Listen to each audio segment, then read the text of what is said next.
It's Mello-Mar. Thanks for tuning in to the G-Lew Show, hosted by G-Lew. Our sponsors, BTP Media and 93 Tweed FM-ism.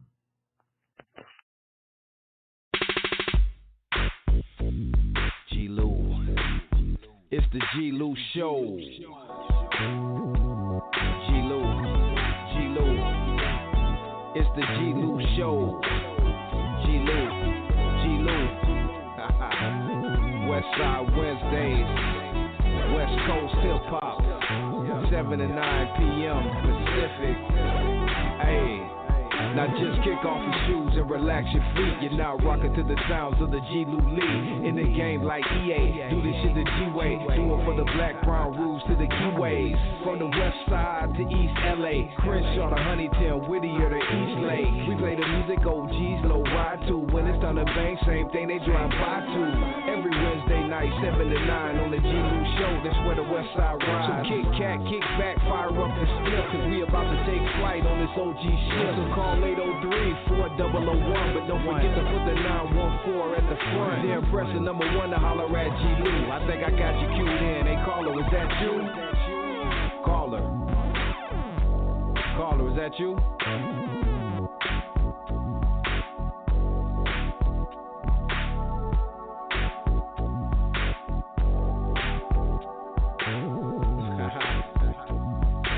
Westside Wednesdays.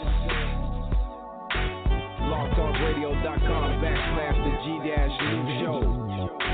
914-803-4001. West Coast Hip Hop at its finest, homie.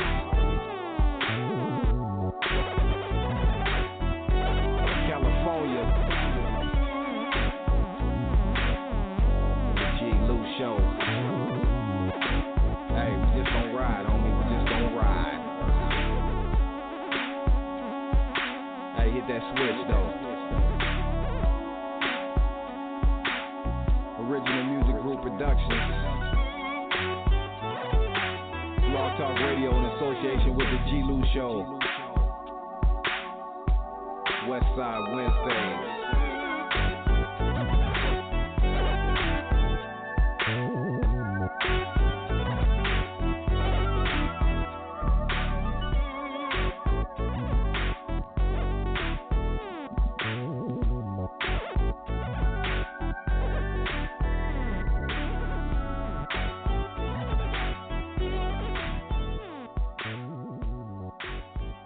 Welcome to the G-Lew Show, Westside Wednesdays, the world famous. I am G-Lew.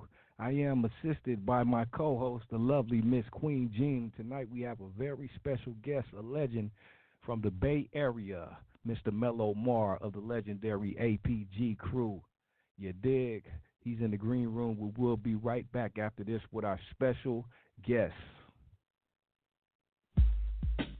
And during the few moments that we have left, we want to have just an off-the-cuff chat between you and me.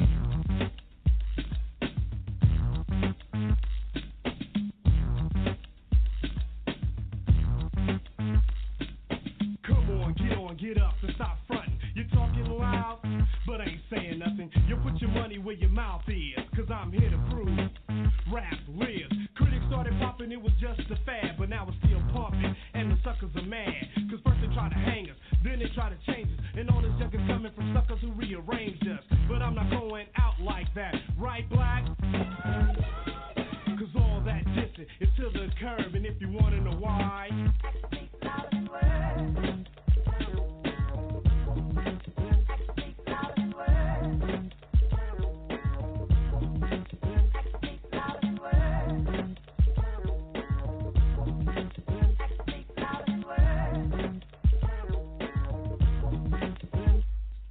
to be or not to be, that is the question. There's nothing paying in the land, stop fessing. People from everywhere come learn a lesson. Ken and Kev gonna hype this profession. So step left, Jeff, your reign of terror is finished. Your rhymes are faded, your beats diminished like the cavalry. I'm coming to the rescue. Rush the stage, grab the mic and say 1, 2, check. Yo, you're ready to rock, and when the crowd responds, then I yell stop. Yo, Taj. What's up, my brother? Yo, let's do it this way. All right, let's go.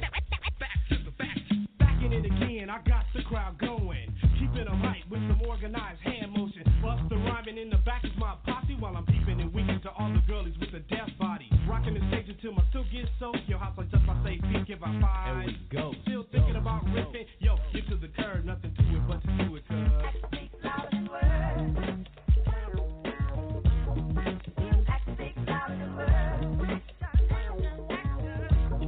Now take us to the bridge.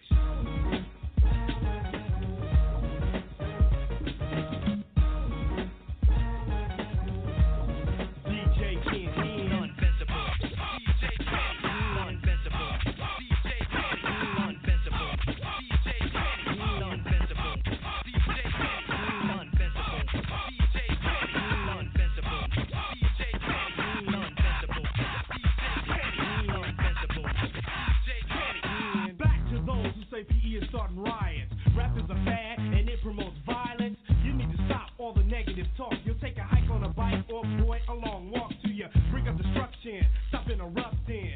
Progress and effects, your words mean nothing. Papers, magazines, words that are derogative. We want to rap as an art and our prerogative. You can't stop it, nor can you get some. It's been started, sit back and watch the outcome. Take heed, my man, to what I'm saying to you. Cause if you just one, you just the whole damn crew. So stop lying, you're just as absurd. Make your moves so improve, cuz.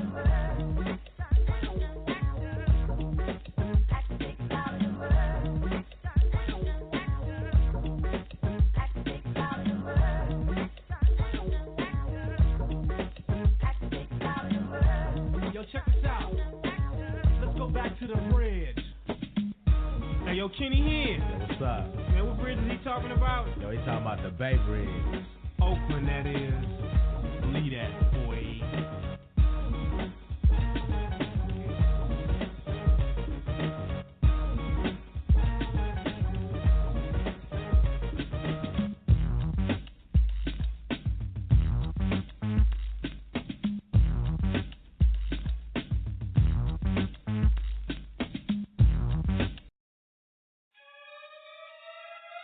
Still wanted by the government for a crime they didn't Chillin' commit. in Oakland, a villain that's killing. It's no fun if the brothers ain't willing. Tell them, fellas. Yeah, we don't take no. Flip a sucker off, cause on the strength I'ma take no. That's how I'm living when I'm roaming the streets. California life, overlook the palm trees. Then realize where I'm from or where I'm going. You brothers ain't knowing, so step back when the sidewalks crack when I'm working. To me it's like lurking. On the MC sounding like Wrigley's. I'ma chew you up, spit you out like a loogie. There's no telling if you ain't prepared. If the crew will wanna stump you for just being there. Or wrong contact from me like a Big Mac. When we stump, it's sorta like a rap pack. To a prankster, Jay, what are we? Action pack, gangster. Action pack, gangster. Action pack, gangster. Now I'm on wax, chillin' in Oakland. I'm getting paid cause my rhyme's so potent. In connection with APG, I used to be detainee. Now I'm on the street free. Cause getting paid is the main priority. Cause the groups come in packs of authority. We're series, knuckleheads hear me. Brothers on the block, they only fear me. For what reason? I'm running the set. You can gamble your life on the mic. I bet to be any perpetrating. My rhymes are updating in the region. To start up a season of rappers plugging with Metro, other words a posse, a 12-man Rambo. I know you hate it, but I stay dedicated to the work I'm entitled to. The Money Way crew, we're no pranksters. Jay, what are we? Action pack, gangster. Action pack, gangster. Action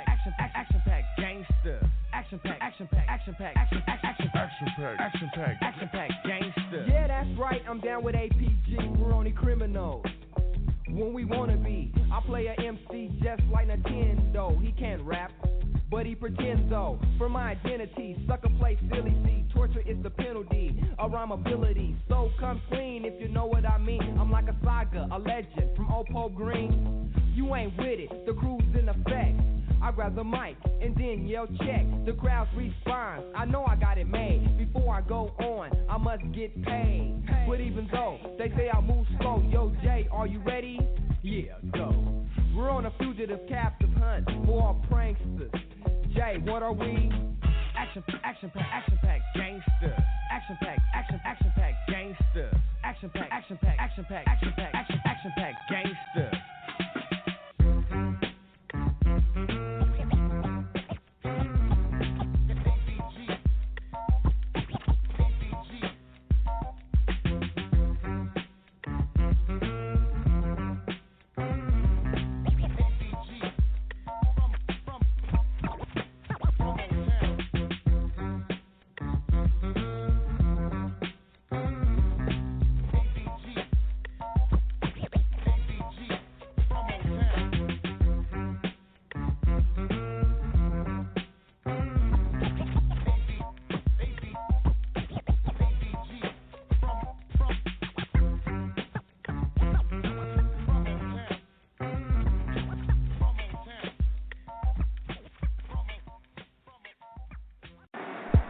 It's Dee Harrison, chilling every Wednesday and Friday on the G-Lew Show with G-Lew and the wonderful Queen Jean.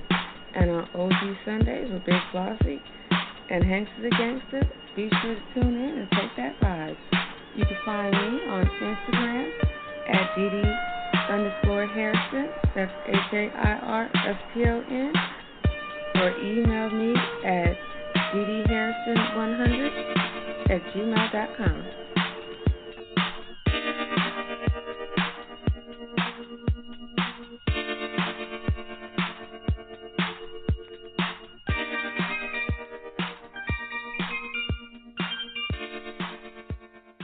Hey, welcome to the G-Lew Show, Westside Wednesdays, the world famous. I am G-Lew, and I'm assisted once again by my lovely co-host, the lovely Miss Queen Jean. Queen Jean, good evening. Good evening, G-Lew. How are you? Doing great, doing great. How are you this evening? I'm good. Excited about the show. Ready to get some knowledge about our guests. Yeah. So I'm good. Our special guest this evening, the legendary Mello-Mar from APG. I gave you a little intro, a little back history on the group and some of the classics that they dropped. And it is our guest for tonight, and he is in the green room. So go ahead and introduce our guest, if you will, Queen. To our listening audience, we're going to bring out of the green room Mello-Mar from APG. Welcome to the show, sir. What's up? Can you hear me? Mic check 1 2. Yeah. 1 2 Mic 1 check, 2. mic We check. can hear you. All right, we in here. How are you? Good evening, sir. How you doing this evening? Doing good. A little older, a little more seasoned. You know, having fun again. That's right. Hey, I wanted That's to right. say to you, the 49ers, right? I see you're a 49ers fan.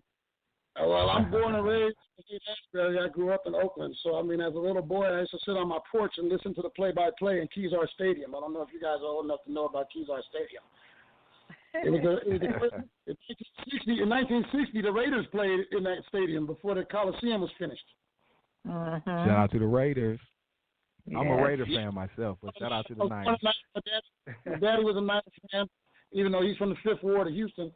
But he came out to California as a young man, started a family, and he was a Niner fan, Giants fan. My grandmama was a big Giant fan from all the way from Brooklyn.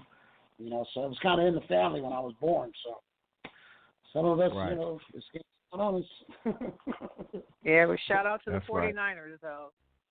Yeah, it's good that they're winning, but I remember a 12-game season when they was 2-10. We go to the stadium to see the New Orleans Saints, and then we go see Atlanta. That's how we got other teams in the NFC that we used to like back then. It was a good time. 49ers are winning. They're going to the Super Bowl.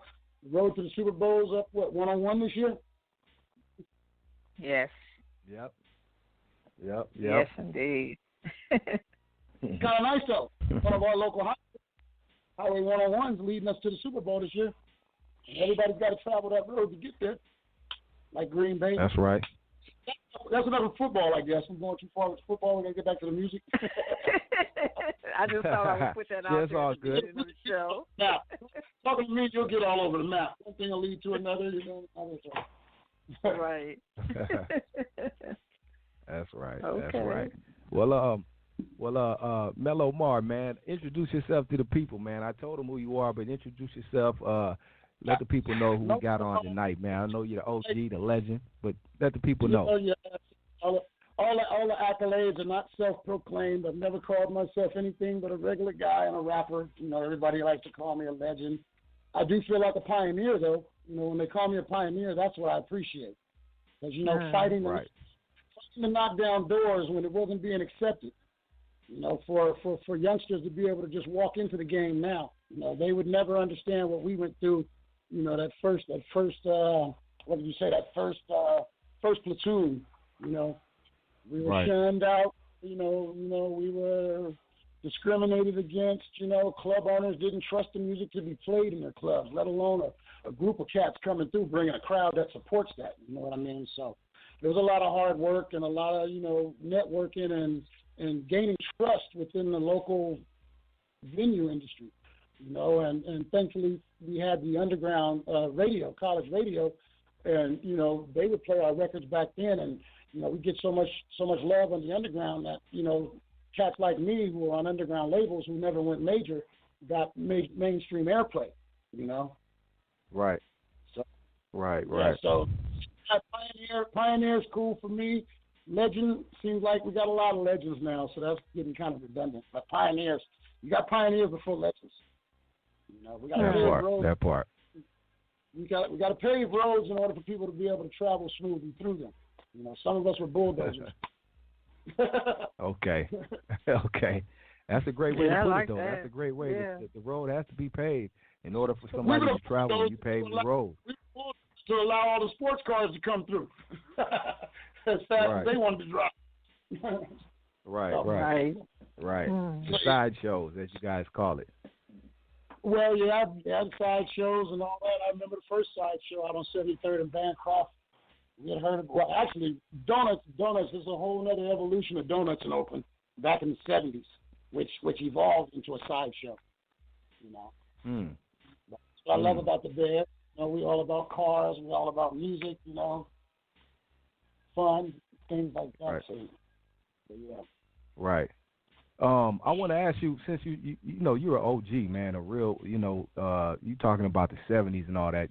We talk about the rap game, and I want to get into that, the foundations of the APG crew for the people who may not know. But take us back a little bit farther than that. You growing up in the Oakland area, man, and what it was like, because Oakland is a legendary place, the Panther Party, so many things, the pimping, so many things about Oakland that's legendary. Tell us for you how it was coming up in Oakland in your day. I got to Oakland in 1978. I was already 16 years old. The first 16 years of my life was spent in Haight-Ashbury, San Francisco. So I saw those riots and protests, helmet protests.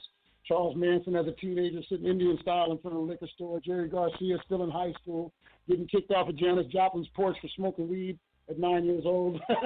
So it started with me in the city, block parties with Grand Theft Band and Sly Stone rolling through in purple Rolls Royces and Rick James coming through and the Beatles. And it was just really about music and fun and family and love and all that when I was a kid. So I was always a music lover. I've been playing. I've been a drummer. I'm a drummer. People see what's going to happen this round when I drop these new records. People are going to find out the things they didn't know about me.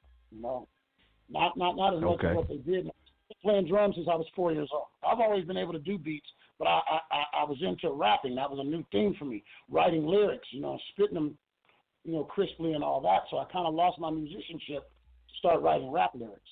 So I kind of put that to the side burner. But like I said, getting to Oakland in the 70s, it was black owned.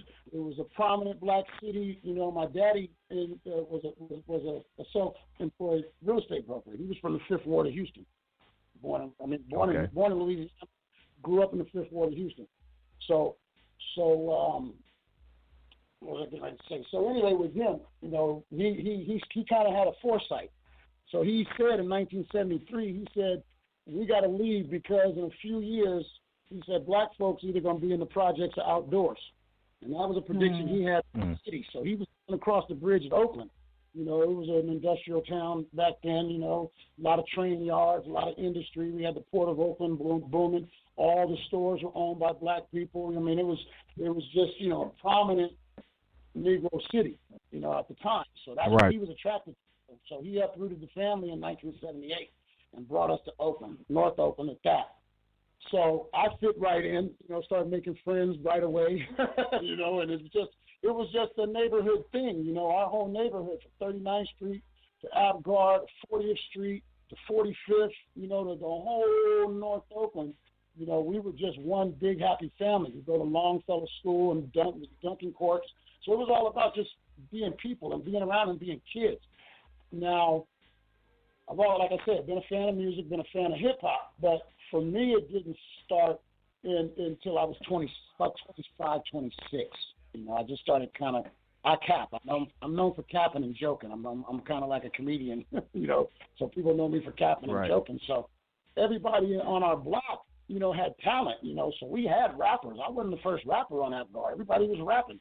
Everybody was doing beats. They were breakdancing. I mean, it kind of looked like a block on Brooklyn, a block in Brooklyn back then. If you came on APGAR back in, you know, in the early 80s, there were linoleum down on the corner. They breakdancing with big boom boxes. They're walking up and down the street rapping, you know, dudes doing beats. They got the little Casio keyboards thumping beats and hitting the little, what was this little 3-second recorder, you know, for the sampler, you know, and all that. So it started like that. So with all of us just being into hip-hop and the culture and the dance and all that, and everybody hung out on my mom's porch. So for years, we were all together for years before this came about, just hanging out with each other. You know, I was a little older than everybody else. You know, they were all kind of close to my older brother. So they would be out on the porch and I'd come out and that. So I'm out there capping on cats, really. Everybody like to joke and cap. So as I start capping more, I start rhyming while I was capping. So I'm joking and capping on fools, but it's rhyming and everybody's liking it. So somebody asked me, they said, do that again. And I was like, I can't. They were like, why not? I can't remember what I just said. So late one night, we were down the street, a friend of mine's house, and he came out of his room with a pen and he said, look, I'm not letting you go to sleep tonight till you write some of that shit down that you be spitting up on the porch. So that's when I wrote through. I didn't know how to do verse form. I didn't know how to break songs. I didn't know about hooks and choruses, none of that. I just wrote a straight rhyme that lasted about 5 minutes. So, and then after that, I started rapping that on the porch. And then that's when everybody started to take notice to, okay, this kind of looks like it could go somewhere. You know, my brother was listening, and he was like, So that's pretty good. He said, if you work on that, you know, next time I go to the studio, a little backstory on my brother Alan, he's been playing piano naturally since almost birth. So he was always into the music, jazz, R&B, coming up as a kid. So he knew the business. He knew the music side and the business side. So he groomed us from the start to be professionals, you know. So he saw what I was doing. He saw what I was doing and was like, that's pretty good. He said, you work on it and get serious. Next time I go to the studio, I'll take you with me. So right then, boom, I took it to heart. And I really started rehearsing. And I wrote kind of hard. So I had 2 songs under my belt to go to the studio with. So we just really go in the studio to record. We had no plan. We called ourselves APG as a neighborhood way before it was a crew. APGAR Street. We coded it down to APG. We had a nickname, the Apple Street Gang. You know, we had all different kind of shit for APGAR and the family of our block. So that's where we were all united to begin with when the music came about. So now I got APG lyrics that I'm writing for these songs. So now we're starting to think of different ideas of where this could go. But I was by myself. I had no DJ. Me and Jay Cut started working together because at about 16, you know, he was doing beats, about 15, 16 years old. He was getting better with these beats. He grew from the Casio little 2-second sampler to all the SP1200s and the 808s and stuff now. So he's really, you know, expanding his production skills. So, and his scratching is always on all nice. So he gets with me. He's like, do that rap for me. Let me do a beat for you. So I do the rap, and he makes up the beat for Straight Through. Then I guess he went from there to get sample ideas and all that. So we worked out Straight Through. We were ready, but we needed one more song. I'm thinking, if we want to do one, let's do 2. So then that's when he did the beat for Coming Harder. And they came up with the Hoochie Coo sample from the Ohio Players. So brother takes us. So this evolves so quickly and becomes together so tight that my brother books a studio session just for me. But he brings everybody else along. So I go in and do Straight Through, and he gets the idea, we're going to put that out. We're going to put that out as a single. We're going to press a 12-inch single. So we're going to use that other song, the B-side. and we're going to put this record out. So I get even more serious. You know what I mean? So now I done recorded 2 songs at 245 High Street in San Francisco, which I am the first rapper ever to be recorded in that studio. So that's a little history there. You know, there's been a lot of rappers from the Bay Area gone to that studio since, but show me your record that was recorded in 1988 in 245 High Street, and you got me. So anyway, go right along. So we started forming as a group. We were APG, but we had nothing for those 3 initials.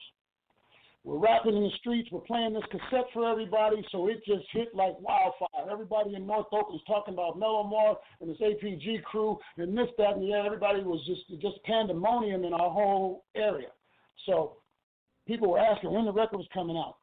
People had the record tracked, you know, to the UPS driver that we had come through every day that we knew. So everybody knew at this one day at 4 o'clock, a UPS truck was going to show up with boxes of our records, brand new. So we got a couple hundred people out in the house waiting. The UPS truck shows up, and we selling records straight out the UPS truck. So we lived right around the corner. Music people, I don't know if you remember, was it Jason Blaine and the music people were right around the corner from us. So me and Jay Cut grab a box. We grab a box and go over to talk to Jason. Now, a little story on that. He mispronounced our names, said, "Who knows you? What are you doing? What's storming?" The man read us up and down, just clowned us and everything. We were nobodies. But what I did was I created a checklist. Everything I didn't have for him, I made sure I had for the next distributor, which was Walter Zelnick at City Hall.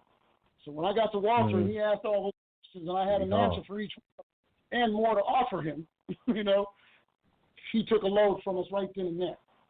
Now, that's April of 1989. We dropped Straight Through Coming Harder single. So me and Jay Cut have partnered. But DJ Pause, I don't know if you've ever heard of him from San Francisco, he was going to be my first DJ when I was by myself first recording. Jay Cut was with K Cloud and the crew at the time and hadn't really decided that he was going to roll with us, you know. So I was kind of by myself from the start with this. Right. With right before the 12-inch was ready to come out, we were ready to do a cover and all that. We decided to do something together. But we were always intent on showing everybody we were the beginning of a crew, that we weren't just by ourselves, that there were 3 other groups at the time that rolled with us. We were a package. We were a review.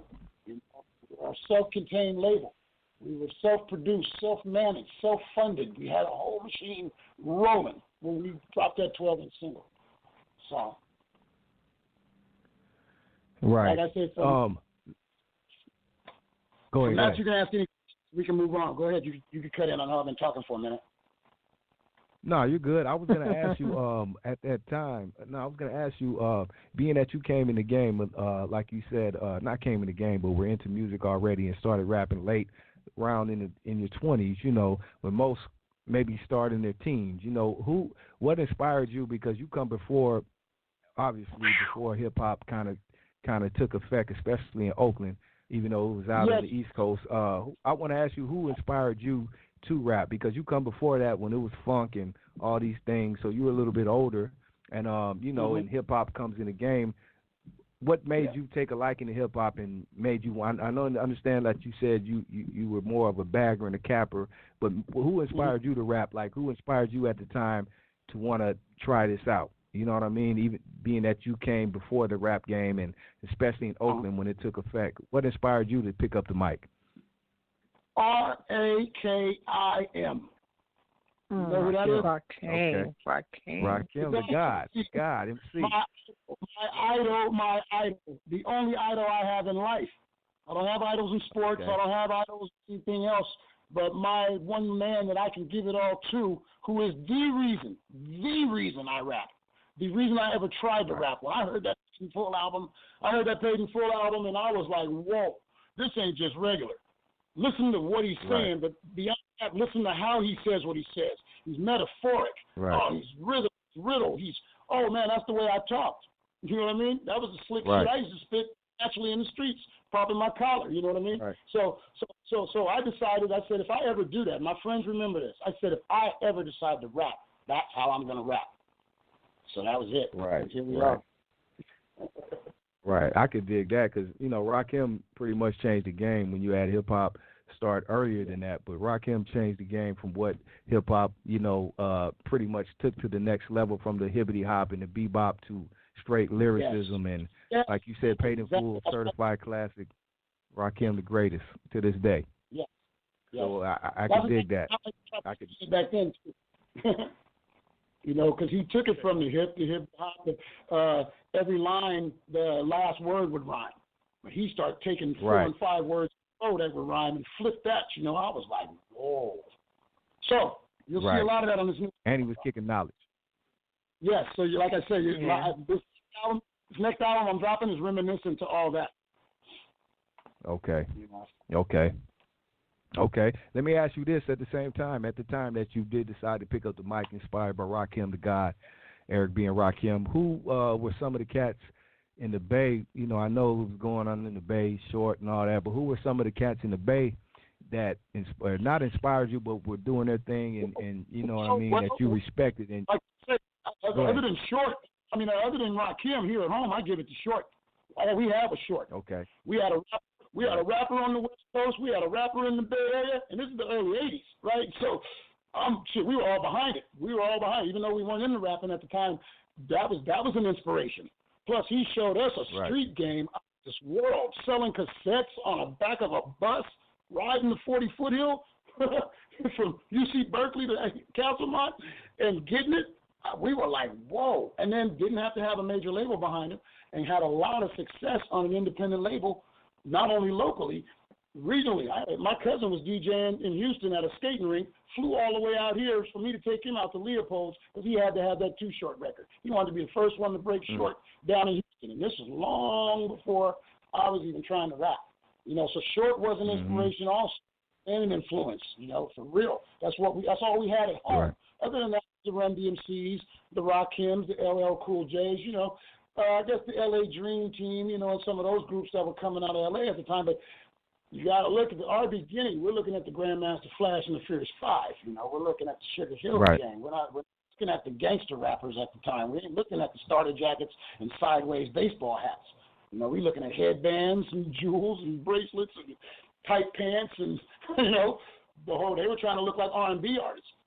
Back then, rappers. So it was a whole different scene, a whole different set. But like I said, I drew inspiration from home, Too Short.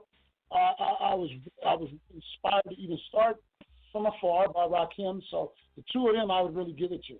Other than that, I started on my own. Worked on my brother's label. I drove myself. I pretty much networked myself, promoted myself. Got myself out there, made a lot of noise. But I had a lot of people with me who benefited also from those connections that I was making. Right. So like I said, it was a few things. You know what I mean? Right. Let me ask you this also. Being from the Bay, Oakland area, I talked to a lot of Bay artists that are on this show. And again, the Bay Area was also known for the independents. Putting that on the map for the West Coast and for the hip hop industry to follow years later. Were you inspired by the independence of the Bay Area as well? To see cats like Short and other people to know you could do it on your own without a major push or looking for a major label, knowing that you could do it on your own. Like you said, you started with your brother and he was musically inclined with the business. So from the beginning, were you motivated to do it on your own and not look for a major label, or how was that for you all? Well, I don't know how many people in the Bay Area know, but when Digital Underground was signed and Paris was signed, I turned down the offer from Boy. I'm an underground artist. Plaques aren't important to me. Million sales and views, none of that's important to me. I didn't do it for music. For money. It's a passion. You know what I mean? I'm an underground artist. I started the underground. I'm still on the underground. That's why you don't hear much about what I'm doing. I'm mainstream is not really my market. It's not really my appeal. I don't really like award shows, trophies. None of that symbolism means anything to me. You know what I mean? What means something to me is those kids sitting on a porch in Germany bumping my record and loving what I'm doing. Go. You know what I mean? There you go. Yeah, those adults in Kenya who are dancing outside with my records playing. You know, I don't really have a lot of support at home anymore, but that's okay. I had my heyday in 1989 and 1991. You know, that time was lived. That time has been, you know, long past me. I'm grown. You know what I mean? When I put out the maxi single, it broke overseas. You know what I mean? And for years this thing is moving, and they're still playing it over there, still spinning it and everything else. And it's like, everybody's telling me, man, you don't realize how you're still cooking out there, you know, in the UK, in Germany, Switzerland, I mean, abroad, Australia. They said, right. May not be much going on over here, but shit, over there, they love you. So I was in Paris. I was in Paris in late July, you know what I mean? So I got a taste of it. I got to see it. So that's what I want now. You know, I'm looking, I mean, I my home. I love my home. I mean, I'm watching what everybody's doing. I'm enjoying it. You know what I mean? But I gotta go where my support is. You know, I mean, that's only the smart thing to do. So now it's time for me to do the underground clubs in Germany, Holland. You know, do the underground clubs in Japan. You know what I mean? I want to see the underground worldwide. You know, I don't need a big stage. I don't need a packed arena. You know what I'm saying? I'm an underground artist to the heart. You know, I'm not. That's why you don't. You know, I'm not for the fame. I'm not for the celebrity. I don't really like crowds anymore. You know, I used to roll pretty deep. You know, I'm a little different at 58 than I was at 26. You know, 27. Right. I could dig it. Hey, let me ask you this. Go ahead. I'm gonna ask you this. Being with all of that said, like you said, now you're received like a lot of the older artists are received more and appreciated more overseas. You know, they appreciate the hip hop way more than they do over here. You know what I mean? That's a fact. But let me ask you this: being that now that you have opposed to the 80s, 90s, how it was, now that you have the game, how it's changed to the digital format, and you could get your music out there digitally and how you want to without labels and all these things. You can put your music out yourself and reach your fans more. Do you appreciate how the music game has changed and more of the per se record labels are cut out, and now it's more of a you have more of a way to get your music out directly to the fans, with the digital formats and the way music is distributed now. Do you appreciate that now more than how it was back in the day, or how do you feel about how it's changed? Yeah, well, I'll touch on a couple of things on that. I appreciate it because it's easier for me. just as well as everybody else, a little less expensive. We were paying $250 for a 2-inch Apex reel, thin magnetic film. You could get 2 songs per reel at $250. And if you adjust the speed, you could get 3 songs on that reel. So imagine doing an album back then, reel stacked on top. But it's a trip because I was telling my girl, right, back in 1988, sitting, because High Street Studios would only give us a midnight to 8 in the morning. Young black hoodies, hood boys, they didn't want us there during the daytime. So anyway, they gave us the midnight shot. It was great. We called it the graveyard session. So we're up there about 2, 3 in the morning. We're recording, and it's 1988, right? And we're like, man, technology is moving fast. Like pretty soon, this shit's going to be a lot easier, and then it'll be a lot cheaper, and then everybody's going to be able to do it, and then everybody's going to think that they're able to do it. So that's kind of what we're looking at now, what we predicted 30 years ago. We talked about the cookie cut. A lot of groups are going to start sounding like each other and looking like each other. I mean, ain't nothing wrong with that if that's your style.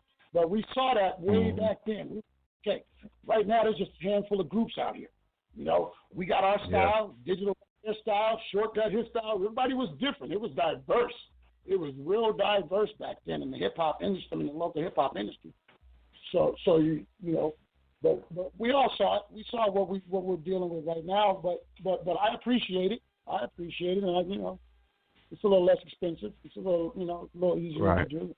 Digital world from the analog world. So I've seen it from the BC 8-track studio to what was the modern day 24-track to now what it's digital. I got a 24-track digital board right now in my little workshop studio, whatever you want to call it.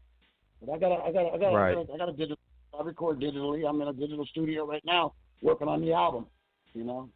Okay.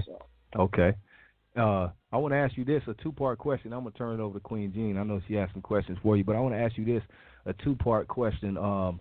again, being that you come from Oakland, and the Bay Area, period, San Francisco, Berkeley, all of that, the Bay is known, again, for its independence and what it did for not only the Bay and the West Coast all the way down to L.A., but the whole game, period. And it's known for starting the independent game. And, even now, as you fast forward to what it is now, and everything is independent, people can do it on their own. Oakland was pretty much known for starting that back in the, from the late 80s, from Short and all that, even though he had to deal with Jive and 40 with Jive. But they started their own thing, and that kicked off in the Bay, where a lot of independent artists kicked it off and got their shine and did their thing real major in the 90s. Right. The Bay kicked that off. So how do you feel about that? And also the second part of the question, how do you feel being at your 58, you've seen hip-hop start from where it was, even in the Bay, to where it is now, what do you feel about hip-hop today, being that you're an original cat, you know what I mean, that started some of this stuff, and how do you feel about where it is today? Okay, now I'm old, so we got to go back a little bit for that first question, and I can get that. Okay. So, the market, the independent. Let's go on. Let's talk about the independent market. Okay. Okay. Independent market. You have more creative control. Majors, what they do is try to take the strongest piece, which is what Tommy Boy was trying to do. Then they kind of get you in and they want, you guys saw All Eyes on Me, where they just want to sit you down and be like, hey, we're not sure if what you said here is going to work. Why don't you try to change that? See, on the independent market, on your own label, you do what you want, you say what you want. You put it out when you want to. Ain't no, waiting on somebody else on the roster and their marketing plan for a quarter and all that. You do what you want when you want. I love the freedom of being independent. That's what I love. And then the evolution of hip-hop. You know what I mean? What I would like to see is I would like it to become just a little more lyrical again, because we were news reporters, storytellers. Right. I don't really hear a lot of diverse subject matter. You know what I mean? It seems like I don't really listen to the radio, and I'm not really, I'm just not. That's just not me anymore. So I'm not totally in tune with the thing, but all the top 40, all the pop hip hop that I hear and all that, these cats seem like they all talking about the same things. Shooting. Same thing. Yeah, everybody sounds the same. There's no originality. It's kind of getting redundant, but then again, don't get me wrong. I don't knock nobody for doing what they do, how they do it. You know what I mean?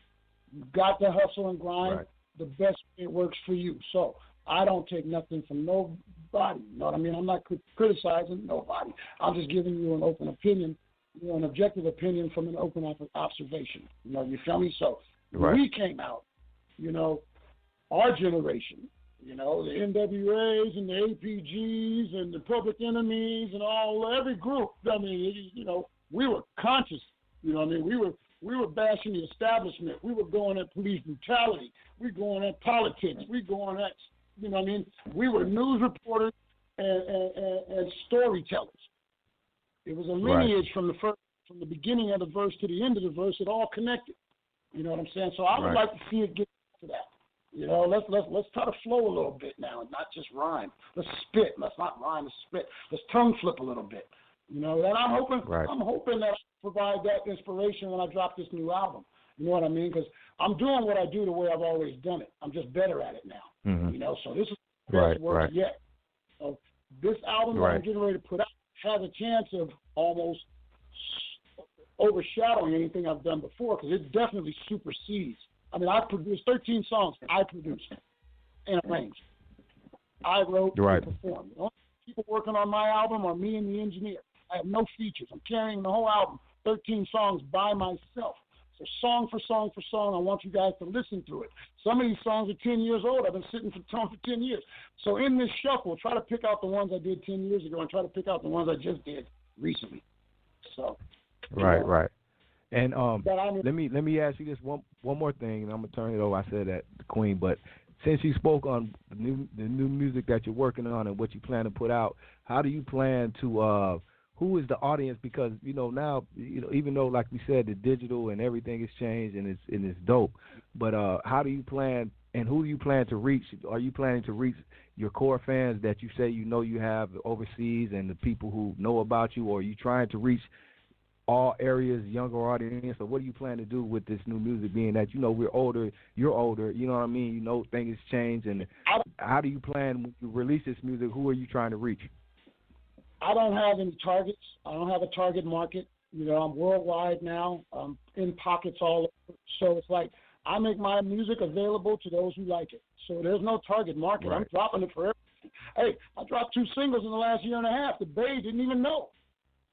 Or right. Those that saw didn't really care. So, that's not I'm projecting or directing or anything like that. I put my music out for the world to enjoy. So those who buy it, those who like it, those who come to see me perform, I have no target market. So I hope that answers right. the question. No, that did. That's why I asked you. It wasn't, that's why I just asked you that, because, that's what it's about. Like you said, you put it out there, and now it's available to put out, and everybody could take it, But I just wanted to know if you had a specific target or what you were trying to market, but I understand that. That's a great answer. Now I'm going to turn it over to Queen Jean. I know she has some questions for you. Go ahead, Queen. Yeah, I just have a very few questions. You were speaking on lyricists, and I know Kendrick Lamar and J. Cole, they're old school. What do you think about their music? J. Cole is my favorite new rapper of the last 5 years. He's been out, about 5 years? J. Cole, yeah. I love him. I think he's one of the last storytellers. Kendrick Lamar, another one. That's what I like. Those are the guys I would go pay to see. Those are the guys whose record I put my money on. You get what I'm saying? So, yeah, I like those. You gave two good examples, 2 very good examples, and I like both of those guys, and I like what they do, how they do it. Yeah, me too. And plus, Kendrick Lamar is a homeboy. We both grew up in Compton, so yeah. Oh, so wow. That's, okay, yeah. Okay. And also, I did listen to your music, Back in Action, your 2006 album. Yeah. I like it though. There was a couple of hits that. Go ahead. There were a couple of songs that I liked. They were more. It seems like it's more catered to the way music is today. The beat, it's all about the time and things I've been doing, and when I get down, those were the 3 that I liked when I listened to. You're good. Yeah, those were the ones that that caught my attention when I was listening to the album. So, the surprise for me on that album was everybody liked this one song called "Submerged in the Game." Okay. I took a girl who had no experience whatsoever, but she had a beautiful voice. I had to stand in the booth with her. She was so nervous on the mic. She just it was a trip. But she got it done. She got through it. I even layered a vocal over the top of hers to make her a little more comfortable. So, yeah. And she sang on What You Going Through. She sang on that one, too. So that was like one of the last records that I was kind of collaborating on with people. Invited a couple of homies on the album. I wanted to do an album with a host of producers. You know what I mean? Coming up, I had one producer to begin with. Then I had my brother producing me for the See the Light album, the maxi single.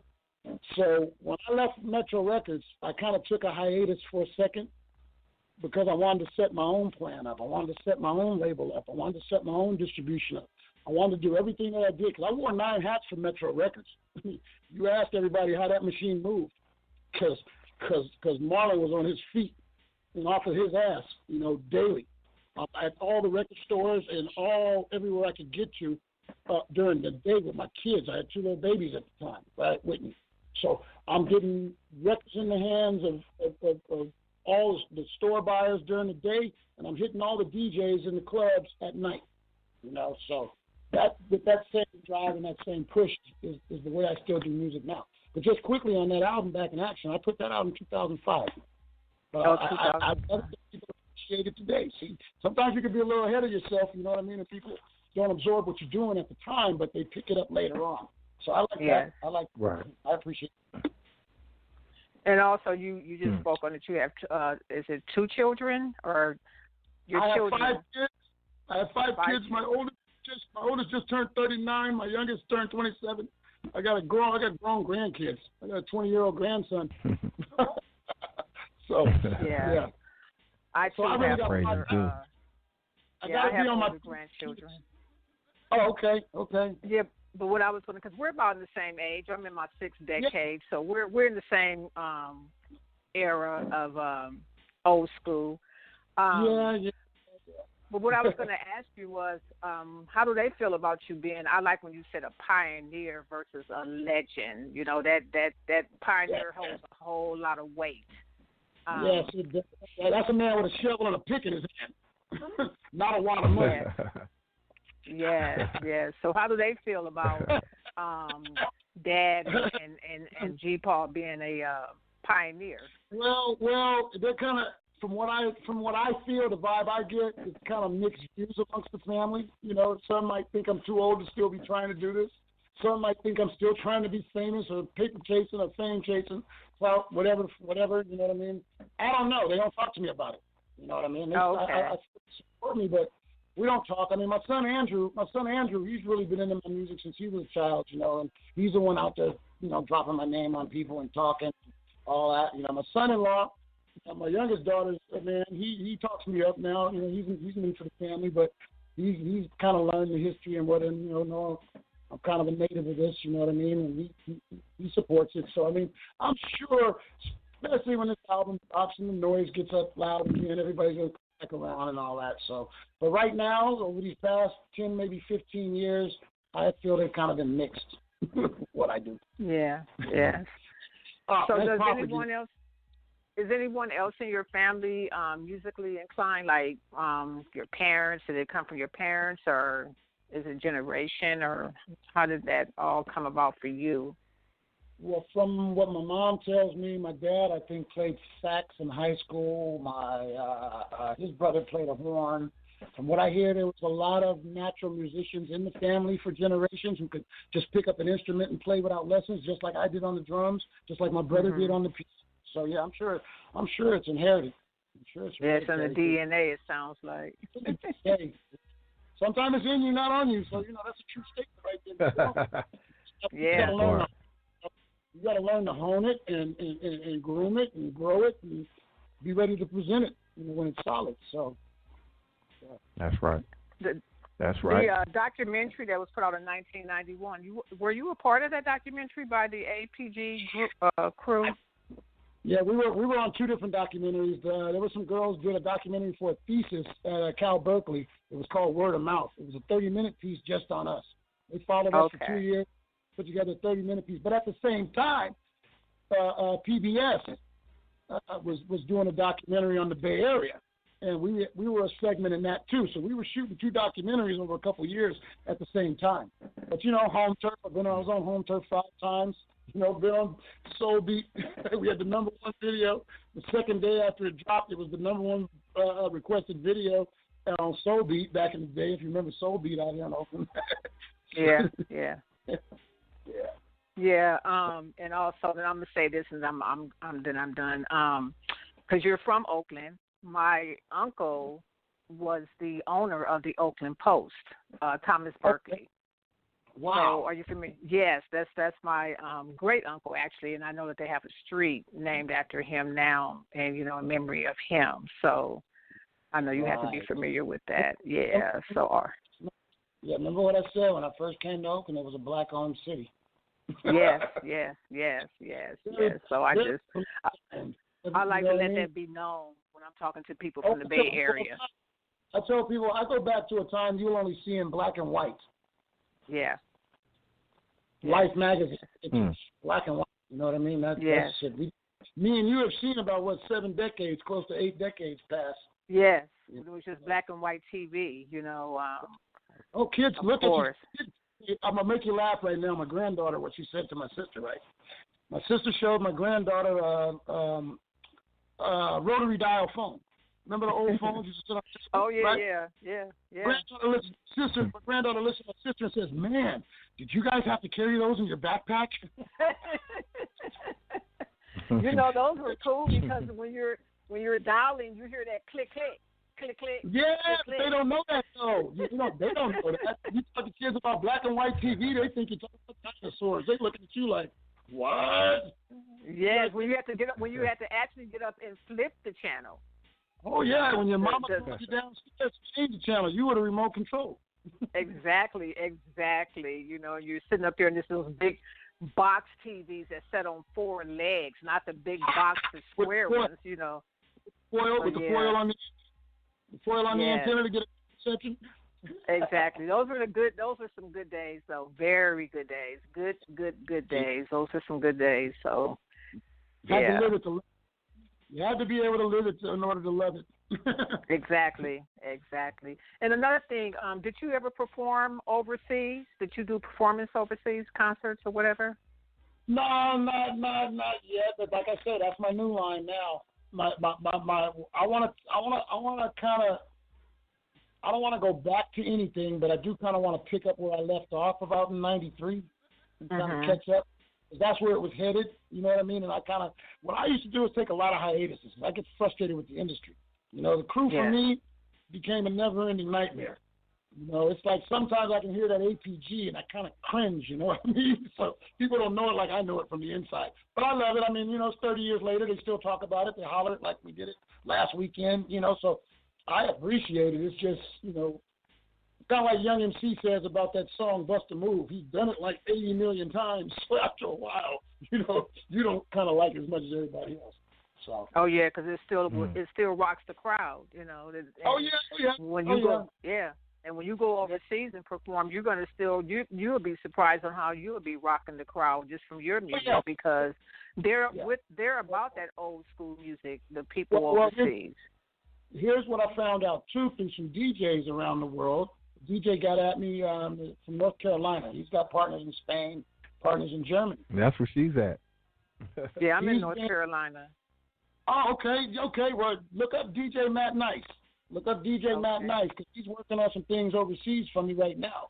You know, so he's plugged with a lot of people overseas. So he wanted that maxi single, and he said for a couple of years he searched and spoke with 60 DJs over 12 countries. Those that had it weren't going to let it go. He offered somebody $500 for it, and they wouldn't let it go. So when he got in contact with me, that's when I really started realizing, you know, okay, I got to tap into this. I got to, you know. So like I said, for me over there, it's not really an APG thing. It's a Mello-Mar thing. They like the back. Yeah. I mean, they like the Life in Oakland. They like Jump to the Funk, Just Being Real. You know, I'm gonna say goodbye to APG single. So that's what they're rocking out there. So it's a Mello-Mar thing overseas. So you know that further enables me to establish myself as being by myself and no longer tethered to what I started with. You know what I mean? So it's a good thing. It's a good thing. Yeah, I resided in Germany for 2.5 years, so I witnessed how the audience in Germany rocked to the American music. You know how they just loved it, the old school stuff. So that was the reason why I asked the question. But yeah, you know, that's cool. I follow Rusty Jukes. You know, I like him. He's an underground rapper out on the East Coast, you know, and I've been following him. And he just did a nice little European tour last summer through all the underground clubs and stuff like that, and some nice arenas. Sadat X is another one. You know, he's still rolling. Brand Nubian. Sadat X just got back from Hamburg and all that. Look, Money B and Young Hump. You know what I'm saying? They just toured overseas. You know, that's the digital tree right there. So you know, they go over there and get that love. Sadat X goes over there and gets that love. You know, so Rusty is another one. You know what I mean? So that I want to do what they're doing. That's my goal this time around. So yeah. You'll definitely get a crowd. It'll be a sellout, and they will definitely be rocking with you guys. Because if you ever seen me perform before, you know how I do it. When I get the stage is my vacation. Everything else. That's right. That's cool. That's real cool. Okay. Yeah, I appreciate it, you guys. This was fun. This was really fun. Oh, we appreciate you. Yes, we do. We definitely appreciate you. We appreciate the knowledge and the history, man. That's why it's great to have cats like you on here that can expound on the history, you know what I mean, being that you come from the beginning of it, you know, and it's a great thing, man. That's why this platform is here, so we appreciate it. Let me ask you this one more thing. Being that you're putting out new music, you got the new album coming out and all this, I want to ask you, is there anybody from the past that you did not get to collaborate with that you would have liked to collaborate with, and possibly maybe could we see a collaboration come with the new music? And also, second part, can we expect any type of APG reunion in the future? Well, it's sad to say Spicy Mike is no longer with us anymore. My brother Alan's no longer with us anymore. Money Ray's no longer with us anymore. A couple of other members of groups that we were, you know, working with and putting together. So it's like it's not really possible. It's kind of like with Jam Master Jay, you know, DMC. If you can't put everybody back together, it's really not the same. It's kind of like trying to make it work, you know what I mean? So, and another thing is, like, my life has moved so fast forward, I really don't go back to anything. I don't go back to old girlfriends. I don't go back to, you know, I don't, you know, if the friendship ran its course, there's no need to rekindle it, you know what I mean? So I'm a forward-moving juggernaut, you know what I mean? So I'm into the future right now. But, I mean, it would be nice for one night. It would be nice for one night for the Bay. You know what I mean? That would be cool. Right.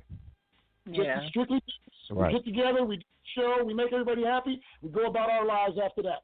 You know, no expectations and nothing else. So I could do that, but I could never roll again as an APG crew. And all those guys, I mean, I haven't seen them in over 25 years. I don't really know them anymore. Oh, okay. And how about the first part? Is there anybody that you would have wanted to collaborate with that you never got a chance to, or possibly we could see a collaboration in the future? Here's another thing I'm doing. Since I'm being greedy and selfish, and I'm doing the album by myself and having nobody on my album, I'm doing a mixtape called Invitation Only. And that's where you're going to see all the collaborations. And it's funny that you asked that, because I am going first to look for the people who started with me. You know, like Huey MC. You know what I mean? I'd like to do a collaboration with Huey, just me and him on a track, you know, for the mixtape. You know, I'm sure he'll be open to it. But we started on stage. We did the Night Break on Hate Street together one night. So we've been on stage together with our groups. Right. You know what I mean? So somebody like that, you know, I mean, there's a lot of people. I don't want to give it up yet, you know, and I don't want to put anybody on blast right now. That's not really the proper way to ask. So my criteria will be really based on, first, the cats I started out with who were out when I was out on the underground, getting them on this with me, you know. Then some maybe that I didn't get a chance to work with, you know, because nobody's ever asked me to be on a collab. Nobody invited me in the studio. You haven't seen me featured on anybody's stuff, you know what I mean? Mello-Mar has never been featured. So I'm not a feature cat. That's not really my thing. You know what I'm saying? I see everybody does it. Everybody like, I don't need no other names on my record to sell it. So Right.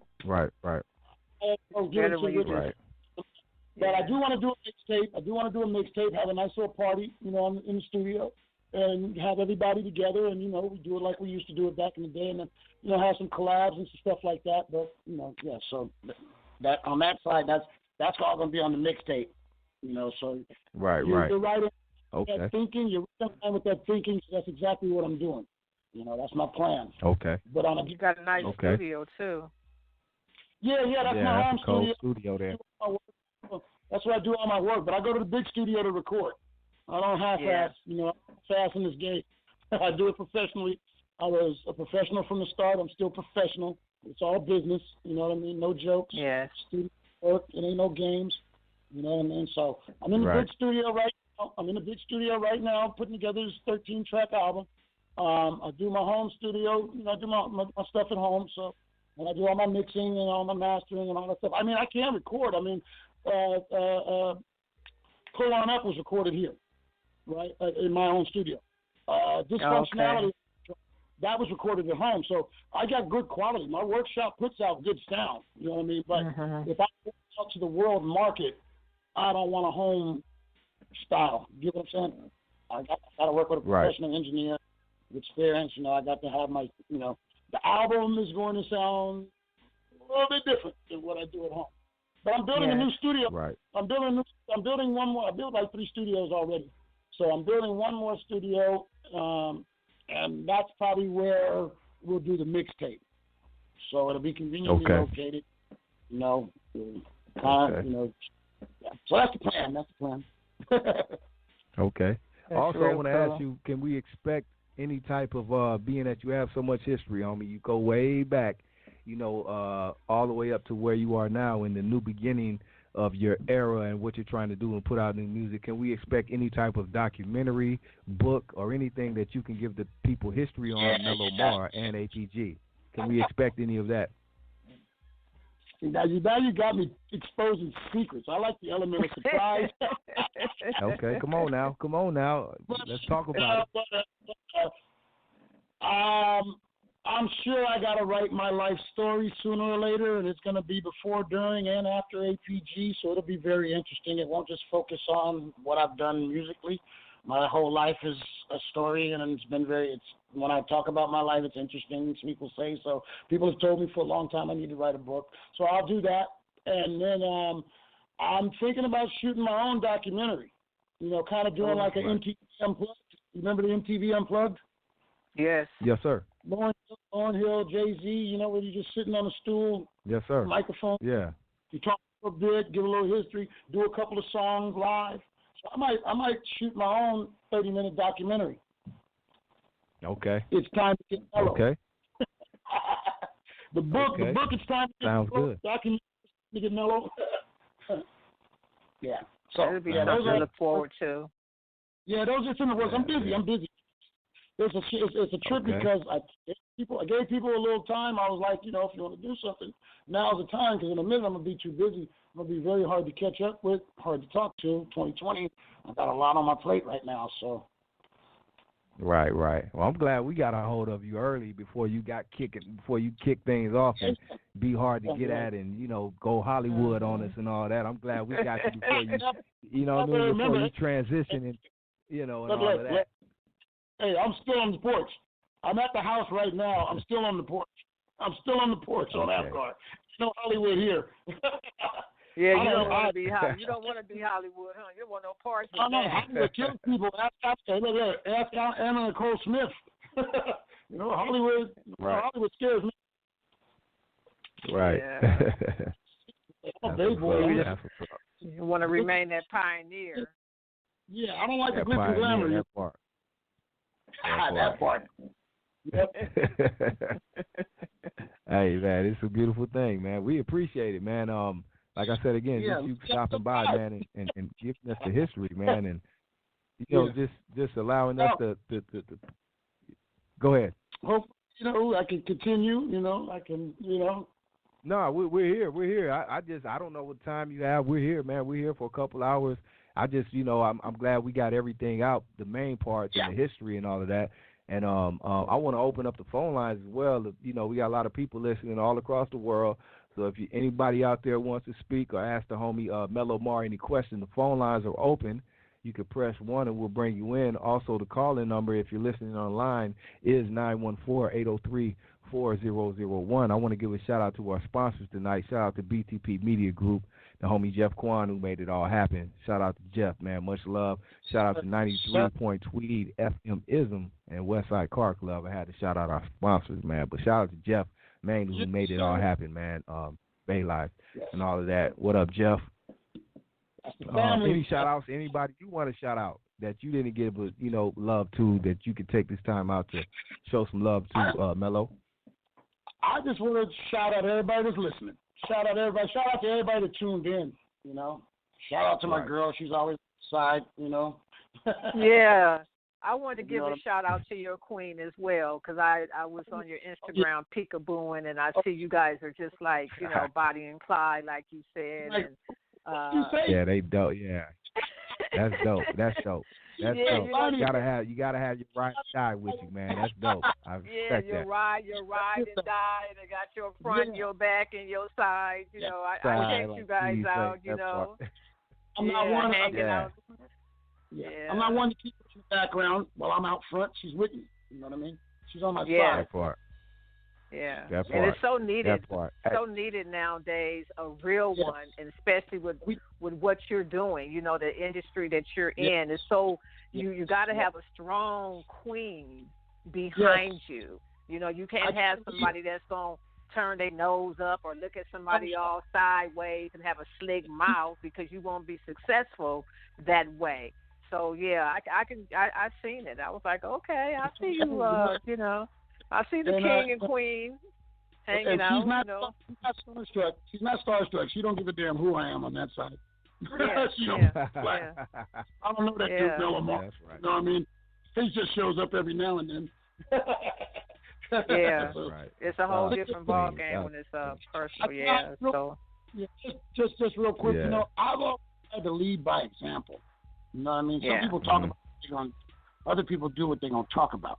So a lot of people don't like me because I talk the shit after I've done the work.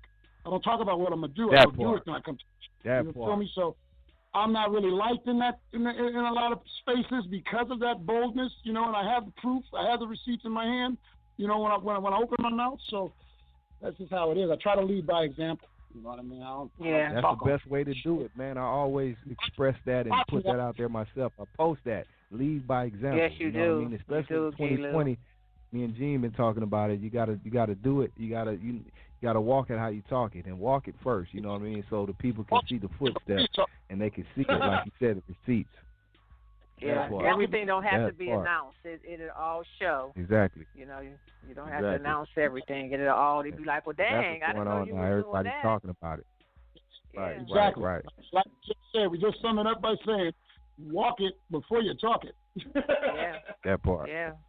That Sometimes part. you might be talking too much, and it ain't no walk and come behind it. Yeah, I don't talk as much as I used to. You know, I'm getting older, so I'm kind of quiet. I observe a lot more and listen. You know, rather than sit all the time like I used to. You got people looking up to you, man. You're a pioneer. I was gonna say an OG and original, but you're a pioneer, man. That holds a lot of weight. So we're gonna keep that at that pioneer status. So people look up to you, man. So I respect it, man, and I respect my elders and people that came before. And you know, we gotta respect people like you and hold them high, man. And you know what I mean? Like people say, give them their flowers while they're here, because like you just spoke on, half of your crew is no longer with us. You know what I mean? And there's so many others that are no longer here. You know what I mean? So people like you are needed and need to be preserved. You know what I mean? So it's much respect from the G-Lew Show. Much respect. Yes. Yeah. Let's go to the phone lines, man. We got some callers out there who want to holler at you, Mello. Let me open up these phone lines right quick. I have responsibility of leadership too. I always have. You know, I watch how I carry myself, especially in public. You know what I mean? So, right. But yeah, open up to the callers. Let's hear what they got to say. Let me open up these lines. Let me go down south to the San Diego, man. I got a loved one checking in with us. Caller, hello. Hey, G-Lew, Rev Ali here, man, checking in with you. Mello-Mar, Queen Jean, G-Lew, what's going on, man? Mello-Mar, man, I'm not sure if I met you, man, but I know it's a possibility, man. I was down with DJ Aladdin since back in 1989, and, you know, that's my dog, man, and so him and Scotty D, we had a Platinum Street promotion, and we was out there pushing, man, all over the Bay Area, L.A., I mean, all over the world almost, you know. But I just want to give you your props, man. I love you, man. Keep doing what you're doing, man. I heard you say Rakim. Hey, Rakim, you know, paid in full. You still paid in full to right now, man. You're paid in multiple fulls. So, you know, keep yourself going, man. I also heard what you said. You got your studio, but you go to the big studio, the professional SSL board to make sure you do it right, because that's the only way we know how to do it, man. We got to mix it down right, man. So I love you, man. I appreciate everything you said. And do what you're doing, man. And I hope I run into you again, man. Keep going, man. Keep going, man. It don't matter how old you was. You know, MC Hammer was almost 50 when he came out, right? Said almost 50. Listen to this. We had to wait for rap to get old enough. You know, rap was right. Young. That's right. It's 240 trying to do it. People gonna say, "What your old ass doing still this?" But now, you know, hip hop is old, so it's okay for us vets to come back and do a little something, you know, before we. That's right. Yeah, that's right. It's gonna take people like you and people like me and G-Lew and everybody else that know about hip hop to bring it back to where it started from. Because what they doing now, I don't know, man. They're making money. It's all about the money. You know, I mean, if I can get a foreign car, they definitely making money though. If I can get what I want to look like I'm taking care of myself, then that's what you got to do. I mean, you got to see that. You know, I mean, like it's a different drive for everybody. You know what I mean? So. Yeah, man. We're going to do what we do the way we've always done it. That's right. I appreciate you, man. Remember Rev Ali, man, because I might walk up on you one day, man. You can be like, who is that? Say, Rev Ali, man, from the G-Lew show, man, light skin.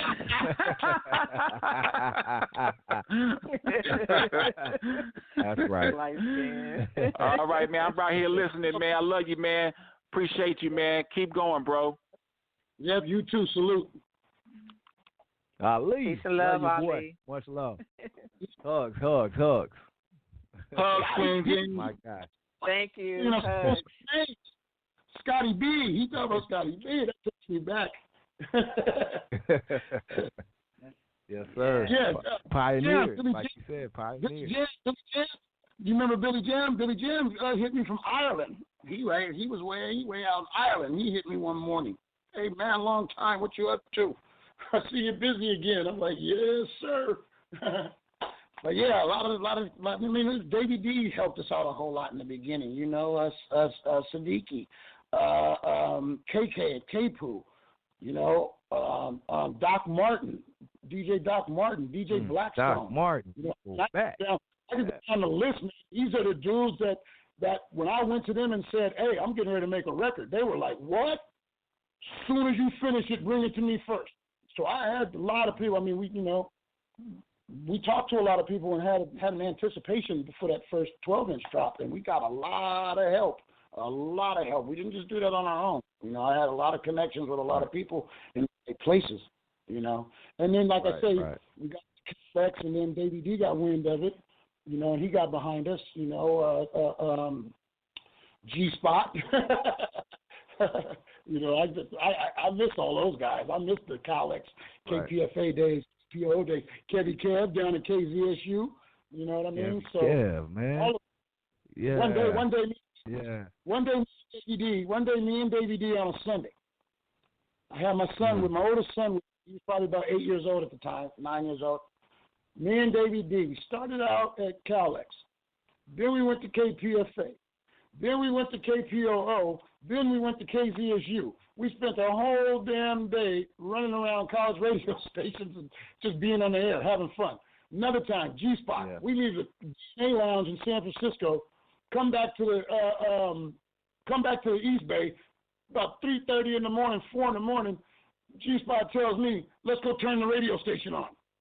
We go up to the KPFA radio station. Nobody's there. This dude trips the alarm, goes in.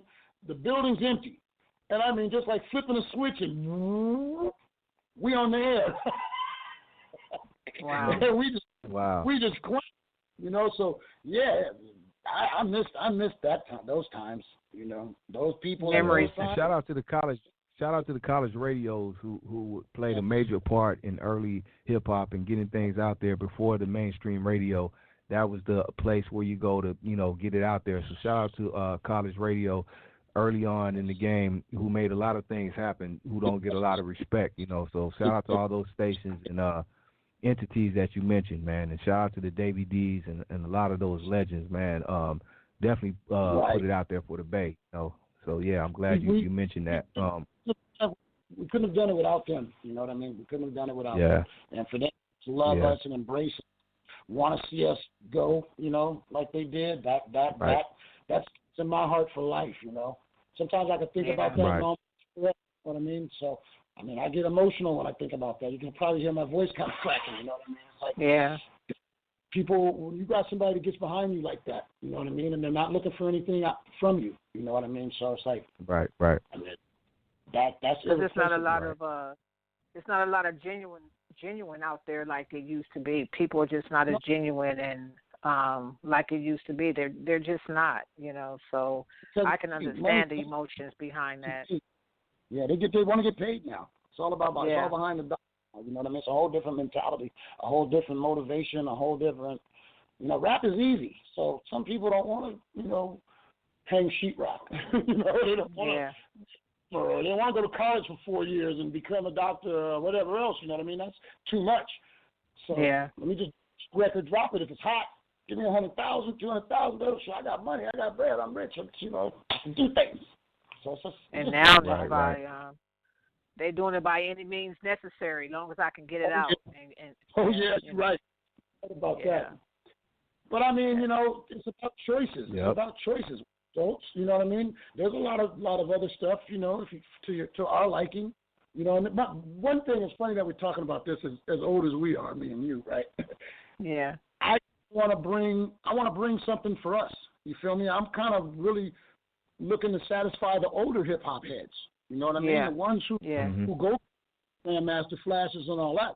I hope this album, they like it, because that's if you want me to say a target, if I'm looking at a target to push my music to, all the middle-aged hip hop heads. Yeah. I got stuff dance to, do the wobble. The wobble. This whole album, let me tell you real quick about the album, right? The album is all uplifting. It's all party. It's all happy. It's all sunshine. No darkness. I don't look. This will be the only rap record out on the market without a warning label. There's no cussing.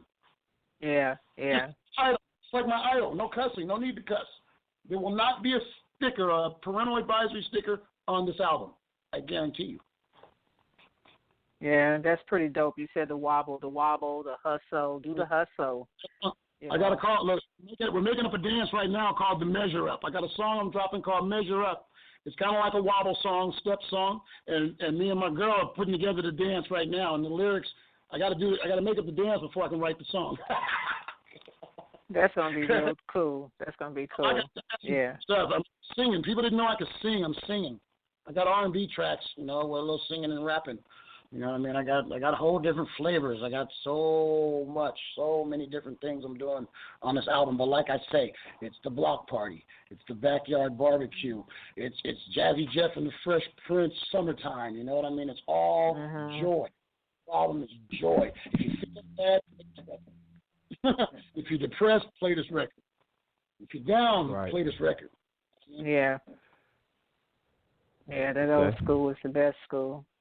Yes, I don't have none of them funeral tracks, I don't have none of that. No. I mean, that's not my style. But I'm not knocking the people to do it. You know what I mean? Like I say, you got to do what you got to do to get what you want. You know what I mean? So, individualism, individuality, free choice. Everybody has it.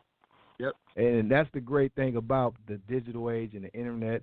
Everything you have now, even though the mainstream is still the mainstream, and it pushes what it pushes, And let me give this shout out to hip hop, being that even though it is where it is now, we don't all agree, and commercial is as it has ever been, but hip hop is the number one genre now in music. So we've came a long way. So let me shout out to that. But like you said, being that you have the internet and things and people that can put the music out, there's choices. So you don't have to listen to mainstream. You can go look it up. You can go find Mello-Mar right now when he puts out his new music. You can find it. So all you got to do is go look. Google is your friend. So, it's there for you. You have choices, like you said. I've been on YouTube since YouTube started. All right. You know what I mean? You're a pioneer with it. Hey, guess what? I was one of the first 100 customers for CD Baby. Okay, me too. I go back with CD Baby. I go way back with CD Baby. Shout out to CD Baby, the blueprint. They were advertising. Shout out to CD Baby. They gave us a flat. They gave us an avenue. Shout out to CD Baby. Well, for real though. For us, distribution. You didn't get your money up. You didn't get your money first. The distributor got it and then cut you a check every 90 days. Now with the new digital distribution, checks are direct. The checks are direct. No one touches your money before you. You know what I mean? And if you buy yourself, that check comes, it's got your name on it, and you ain't got to pay nobody else because you do everything yourself. That part. It's a beautiful thing, man. So, again, you have choices of what you can look at, so you don't have to go mainstream. You can look up Mello-Mar and his music and all that. All you got to do is Google. Use Google as your friend. So with that being said, Mello, let me take a quick break. And if you want to hang out with us, we're here. Let me take a quick break, and also the phone lines are open. We got a lot of callers out there.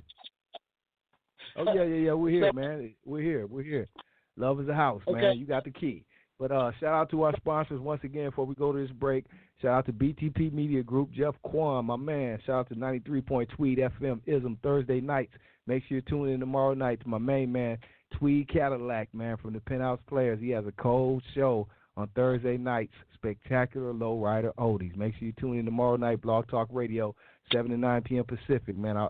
If you could tune in, please tune into that show, Mello. It's a great show my homeboy Tweed does on Thursday nights. But that's our sponsor, so we got to shout out to him. Yes, sir. And Westside Car Club as well. Hold on, before we do this. Hold on. Before I go to break, let me go to this caller. I got a special caller tuning in right now. I got to get him in because he's calling in from space, man. I got to log into my space minutes. I got a special caller right now calling in from the spaceship, from the mothership. Let me go to this caller right here. Caller, hello.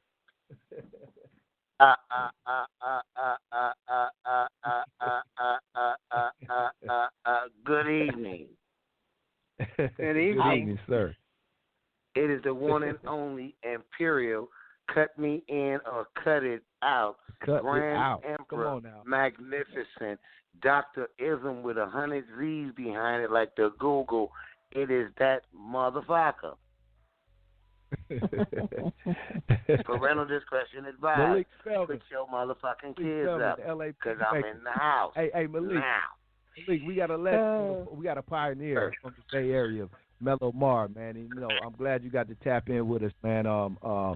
Mello, this is my guy right here, Malik Spellman, man, the LA Peacemaker, Dr. Ism, and I'm glad you could grace us with your presence, sir.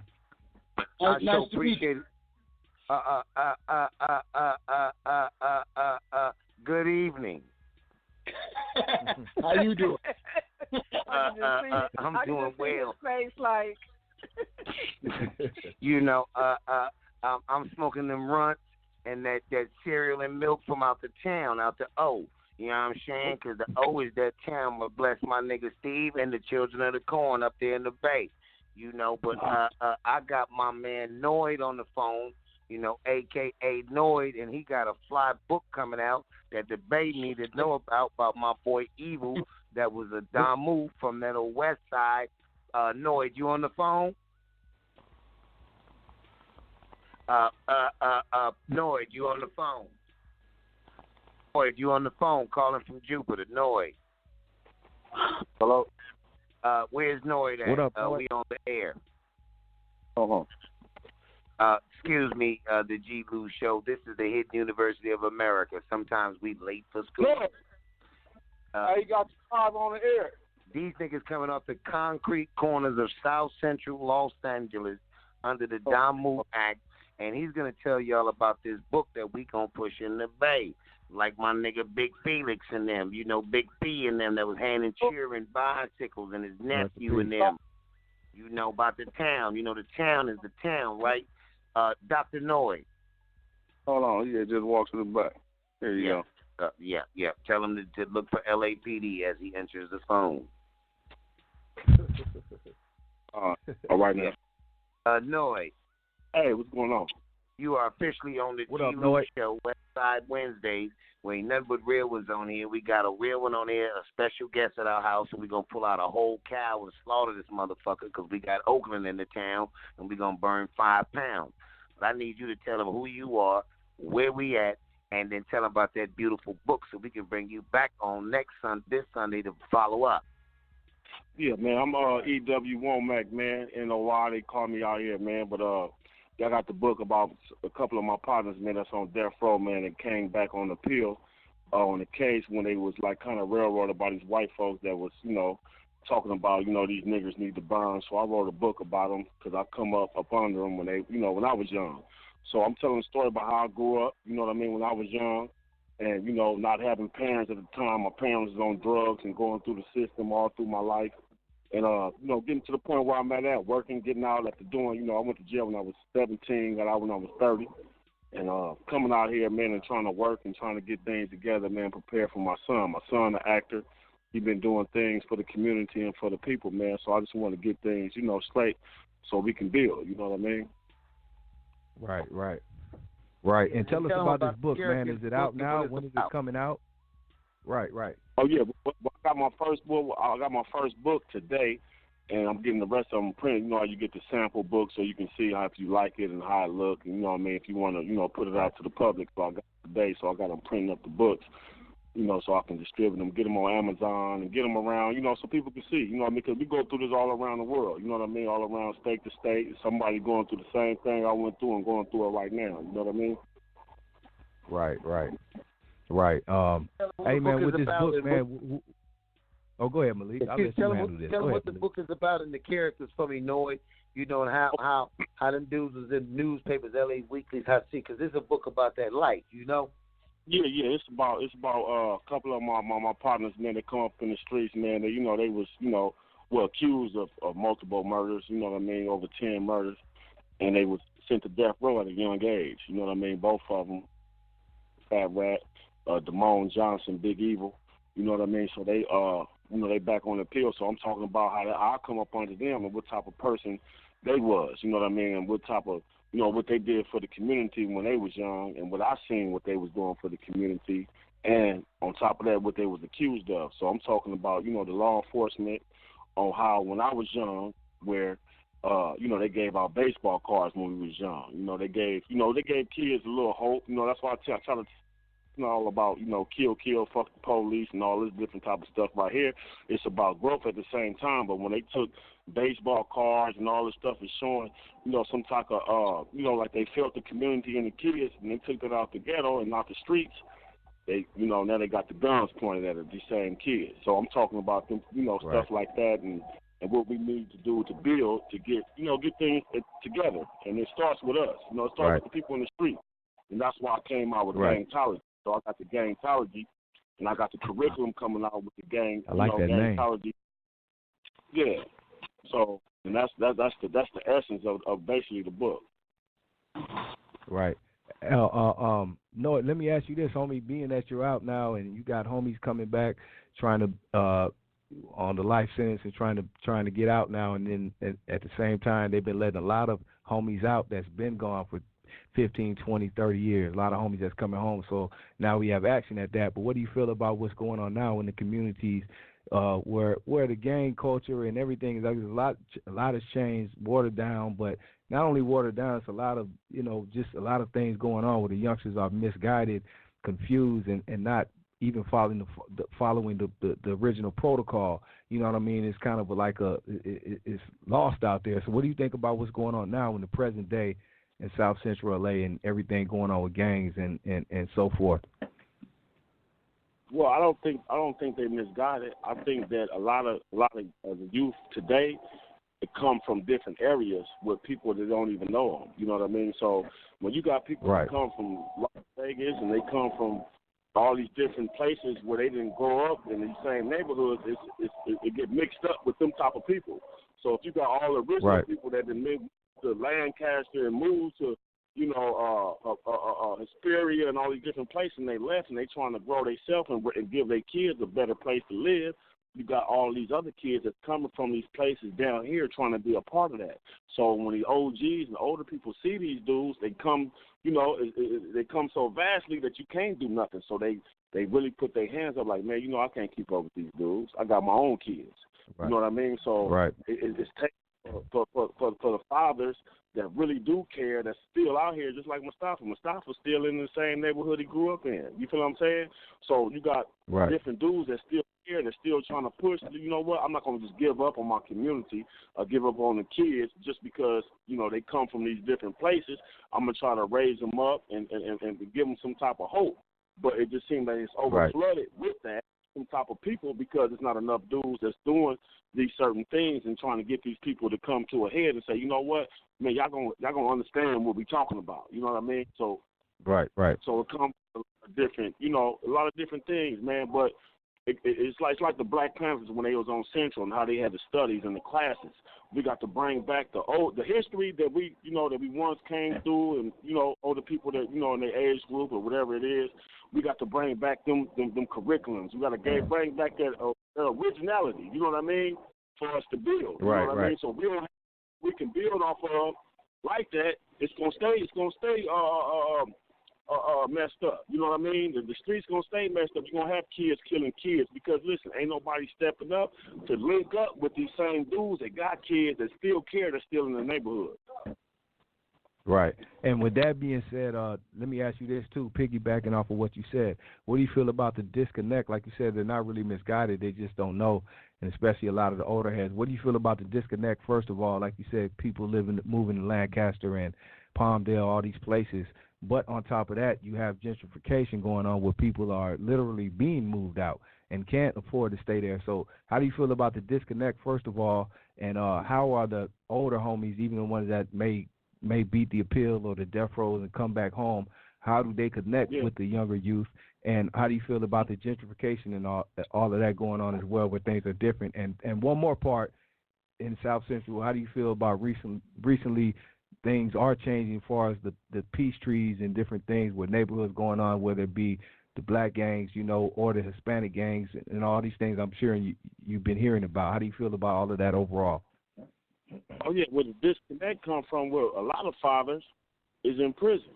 A lot of fathers is on drugs. A lot of fathers is disenfranchised from themselves and don't understand, what life is about because they've been going through so much stuff. So when they're having kids free, so I call that free love, and they having kids on free love, and they don't understand what they creating.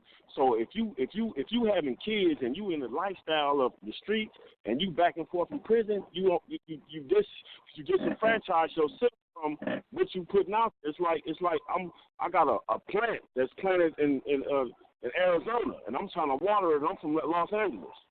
How that's gonna happen? Right. I'm gonna die. Because I can't be out there all the time to water this plant. So we losing out because we're not paying attention and we're not spending the time out with our kids and other kids. Because it's not all about just because it's my child, you know what I mean, that's out here running wild, that don't understand. Because, like they say, it's a village to raise a kid. For sure. So when they say a village, they're not talking about a relative. Huh? Right. You understand what I'm saying? No, go ahead. It don't take a... Yeah, it don't take when they talk about a village, they talking about my friends. They talking about Malik. They talking about Mustafa. They talking the community. Yeah. But when you can see a person, child out there in the streets and say, listen, man, your father would want me to do this, man. Get up in this yard. Right. You understand what I'm saying? Right.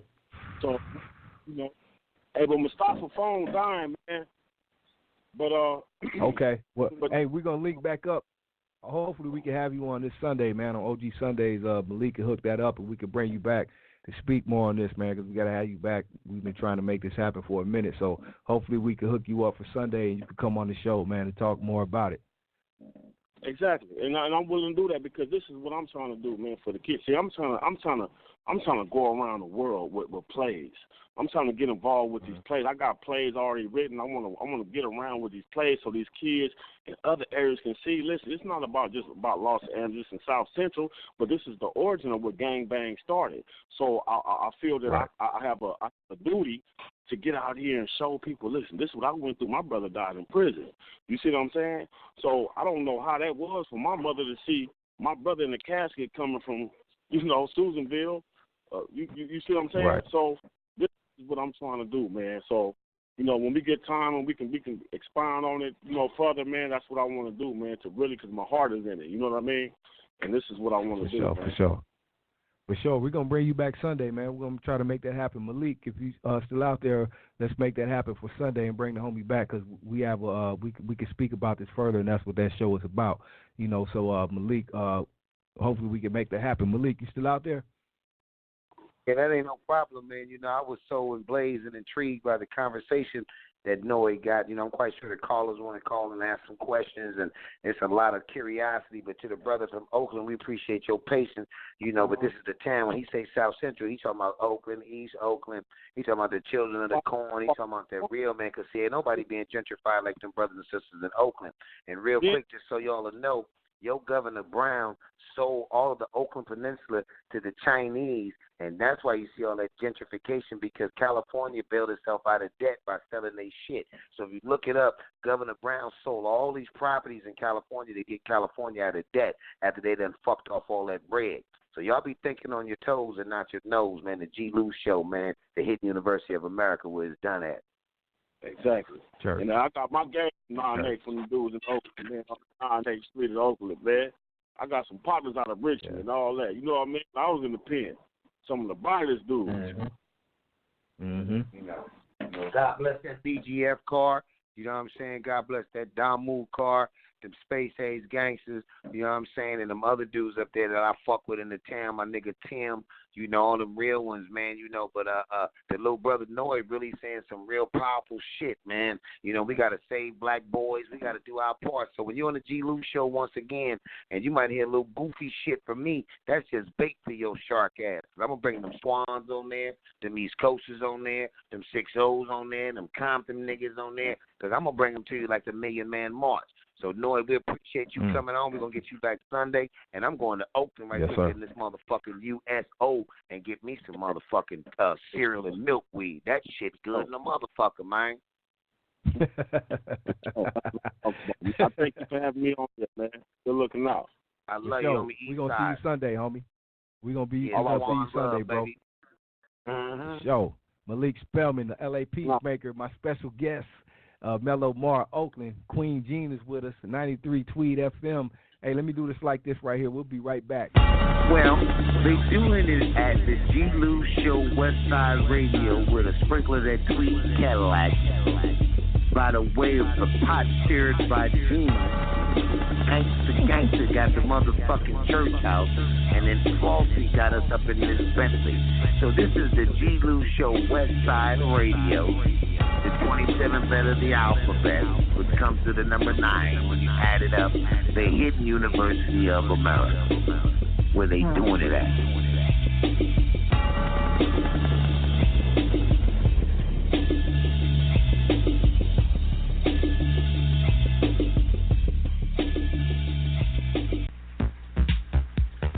Hey, kings and queens, this is Queen Jean of the G-Lew Show. Come and spend your golden time of the day with us on our Westside Wednesdays, our Fabulous Fridays, and of course our #1 rated OG, Fabulous Lowrider Oldie Show. You can also catch us online, blogtalkradio.com/The G-Lew Show. We also have a YouTube channel where you can tune in there as well. Catch all of our fabulous shows in our archives. We appreciate your support. Peace and love.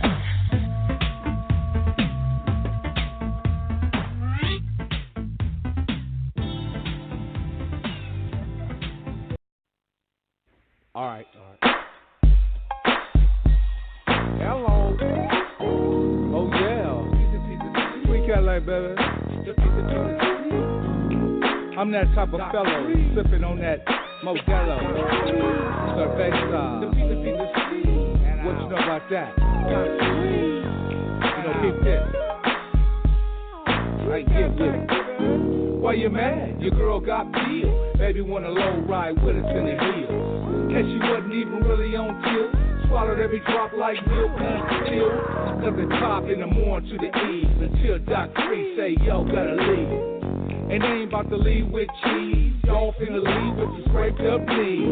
Hold up. Honey ain't trippin', surrounded by crippin', full-time pimpin'. When she come around, known to bring a friend. We spit this G-funk, not like them. Hella space in all different areas. All nationalities, the more be the merrier. Trickin' ain't us, and we got it. Whoever said trickin', if you got it, then stop it. Hold up, let me get with it. We can't like it. Put the pimpin' all up in it. Stand up, cat, stand on a bitch back, serve up a rap cat, blow off the line. Hold up. let me get with it. We got like put the pippin' on a penny. Stand up, cat, stand on a bitch back, serve up a rap cat, throw 'em off the line. See, all I wanna do is bust a brawl, so why y'all rap cats looking at me hard? Cause it's striking no feel over here. My back straight got from the front to the rear. So hold up, what's going on? 100 new songs about 30 times strong. Why you thinking you can get with a vet? What a baby pot I have, I'll slap him in the neck. Cause y'all rescued inbred mutts. Can't see blue era pedigree butts. We full grown, stone to the bone. You can't even touch, even sit on my throne. Gotta come, son, little more quick. Got a bumper kid, 4-wheel, yeah, I'm a pimp. Doc Free got tracks in abundance. Want the real dope so you know where it come from. Hold up, let me get with it. We got like put the pippin' all up in it. Stand up, cat, stand on a bitch back, serve up a rap cat, throw 'em off the line. Hold up, let me get with it. We got like put the pippin' all up in it. Stand up, cat, stand on a bitch back, serve up a rap cat, throw 'em off the line. Hella rock flow all around the globe. Me and Doc Free put it down to a T.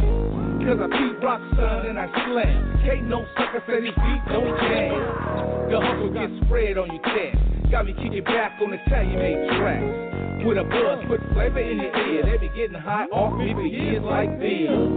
Since I get to my pocket, it's my lingo. I'm so old school, still rock tango. Furthermore, straight from the heart. You can't get a spark till you stick it in the car. In the hood, y'all bring violence. I'm in and out, iPhone on silent. Ain't saying got killers all around me. At your own risk, homeboy, if you try me. Hold up, let me get with it. We got like put the pippin' all up in it. Stand up, cat, stand on a bitch back, serve up a rap cat, throw 'em off the line. Hold up, let me get with it. We got like put the pippin' all up in it. Stand up, cat, stand on a bitch back, serve up a rap cat, throw 'em off the line.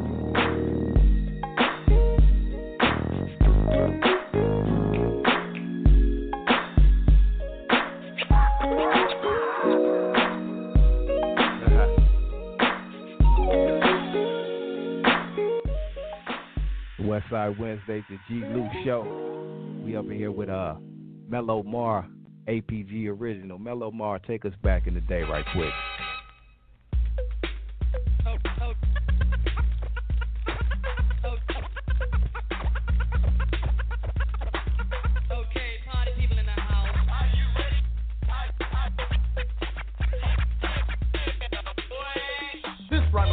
There'll be no stopping, no pause, because I'm gonna keep the party popping. Let me start off my rhyme introducing myself. I'm MC Mello-Mar, but I've got help. I've got J-Cut. He's far from weak. He can transform and scratch and program a beat. Then I want to introduce the mastermind. You can find him on his keyboard in his spare time. The man I'm speaking of is my brother Al. You want some tips, some music? He'll tell you now. The rest of the crew consists of Butcher and D. Taking back up my lines, a lead for me. Okay, enough of that. I don't sing, I just rap. I can also dance, so watch my toes cap. I got $1 million lyrics. Unbreakable spirits, and when I'm on the mic, all you biters want to hear it. I stack my rhymes like a bank stacks money, like the mail to be delivered, rainy or sunny. I'm a rap writer, a lyric reciter. I'm too original, I can't afford to be a biter. When I write my rhymes, I'm on the go. I put my pen to the pad and watch the ink flow. I think my thoughts, and then I sit down and write and do my thing on stage because I'm born to recite. I can win a contest because I'm undeniable. Get a job because they know I'm reliable. A rhyme innovator, battle mediator, state to state. Only my crew is greater than me. You see, I'm the Mello-Mar B, and I'ma sit down and tell you how it is with me. I treat my women like wine, I only like the fine. It's like a king in a harem, so call me your highness. My tennis, you stay new, I get 2 pair a month. If your game is true, why front? Yo, James, what up? Can I take a break? Man, you know you said you was going straight through. Straight through, I need a break, but I won't take it, so you can't say that I faked it. Like I said, and make it live off right to your door. You put me on the mic, I got you moving on the floor. I loaded up the mic like an M16, sprayed the sucker MCs, and split the scene. I had to bounce, rock, skate, and roll, cause when I leave the mic, the crowd's out of control. Order my horrifying rhymes from a nightmare menu. When I serve them on the table, you need Freddy to defend you. Get them mad when I rap. You say that I killed Jason, try to solve my rhyme. Thinking Perry Mason, better know that it's fact. Far from fiction, that the rhymes that I have are out of your jurisdiction. When we're on tour, I'll make a special stop to tell a scarier story than Alfred Hitchcock. You say I don't compare to Stephen King and his novel. You must be drunk, boy, singing a message in a bottle. I'm a poet, you better know it, and that's hard. I got a rhyme for every season, check your greeting card. You wanna bite my rhymes, you wanna write my lines, you better get yours, cause I got mine. J-Cut is a threat to all DJs. The best in the West is what my people say. I like cars with the beat, executive suite, cause after the show, I'm in the sheets. I have the utmost respect for my posse. Cold coming up vibe and turntable G. And you can't forget me, I'm your partner in rhyme. I'm the MC of love and cold, getting mine, yo fellas. Get ready, man. I know you gonna dig this. Straight through, let's go. I'm running the show. I get so pumped on the mic, I'm still raring to go. You see my rhymes get better and better. It's alright, stay away from my notes because I know you wanna bite in this knee. So take a seat, cause we got the beat. So kick off your shoes and relax your feet. You look so relaxed, I think I will too. You know why? Because I'm going straight through. MC Mello-Mar, APG, and the rest of the crew, kicking it live, Old Town style, for you. A is for action, P is for pack, G is for the money that we love to stack. I'm back.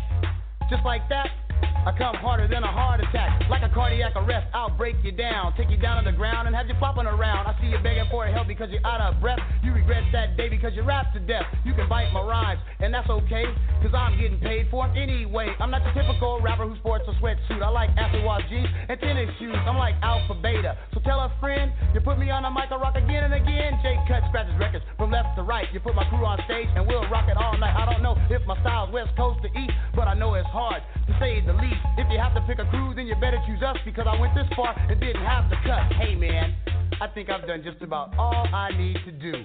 You know why? Why? Because I just went straight through.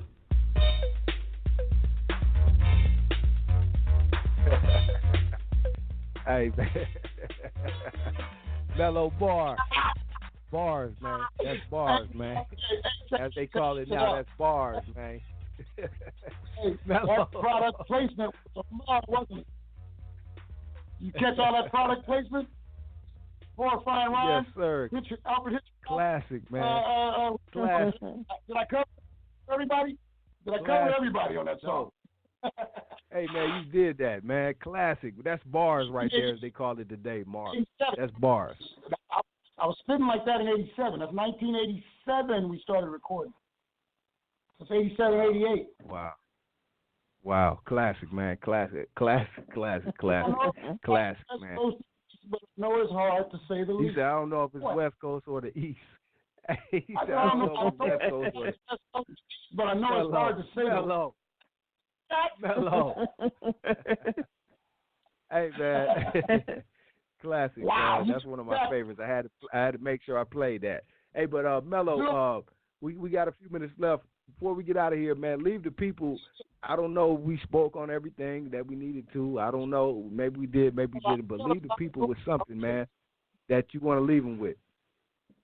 I don't want to do the typical, stay focused. Don't let nobody tell you what you can't do and all that. All I say is what everybody says these days is keep grinding, whatever your grind is. Whether it be music, school. My son just passed the test to become a software engineer. That's his grind. You know what I mean? My youngest son. Right. All my kids are grinding. Got different jobs and stuff. So like I just say, but take care of yourself. You know what I mean? Just stay smart. Just be able to take care of yourself. Because in this day and age, especially for us in this country, it's getting harder and harder for us to navigate for ourselves. Just don't allow yourself to become dependent on anybody but yourself. You know what I mean? I've always, since a little boy, I'm the baby of the family, but I've been the most independent. You know what I mean? I don't depend on nobody else. I don't wait on anybody else. I gotta make it for me. You know what I'm saying? So that's all I can leave everybody with. Pick yourself up wherever you're at. Pick yourself up. Get tough. It ain't easy. They spell it LIFE because it ain't so EASY. You know what I'm saying? So don't look for them. Everybody likes to look for the path of least resistance. Sometimes you got to take the hard road. You know what I mean? And the road's there. So that's all I say. Just keep pushing at whatever you're doing. If you feel you're doing bad, just want to do better. Right. And also, that's great words for 2020. It's a new year, new decade, 2020, the year of vision. So that's a great way to put it. I appreciate that, man. Also, Mello, let them know where they can follow you at, get at you for business, music. They want to get the music. They want to follow you. They want to, holler at you. Let them know how they can get at you, Mello. Okay, I'm kind of building my artist page on Facebook. It's called Mellotime Music Group. You can link that through my Facebook. You got my IG, OG_MELLO_MAR. If you don't have my IG handle, Mello-Mar on Facebook, but there's about 2,000 other Mello-Mars, so you got to sort through to find me. I'm on Twitter, but I don't really tweet. I don't really do anything on Twitter, but I am on Twitter. I'm on all platforms. My music's available everywhere. You know, it's like I say in the song I got called Always on the Grind. Google my name and see what you find. That part. You know what I mean? Google my name and see what you find. Because I'm always on the grind. That part. That bars, Mello. Mello. Just for you. We at the bar tonight. We at the bar. I'm redoing Straight Through. That song you just played, Straight Through, I'm redoing that. It's called Straight Through Again. Okay. That's from the album. Okay. Classic. But I did a new beat. It's not the same beat. I did a new beat. It's a little more B-boy style for the break dancers. But it's called Straight Through Again. Right. The lyrics are similar. Some are still the same, but I changed it a little bit, updated a little bit. You know, so. Right. Okay. There it is, Mello-Mar. Queen Jean, you have anything? Oh, go ahead.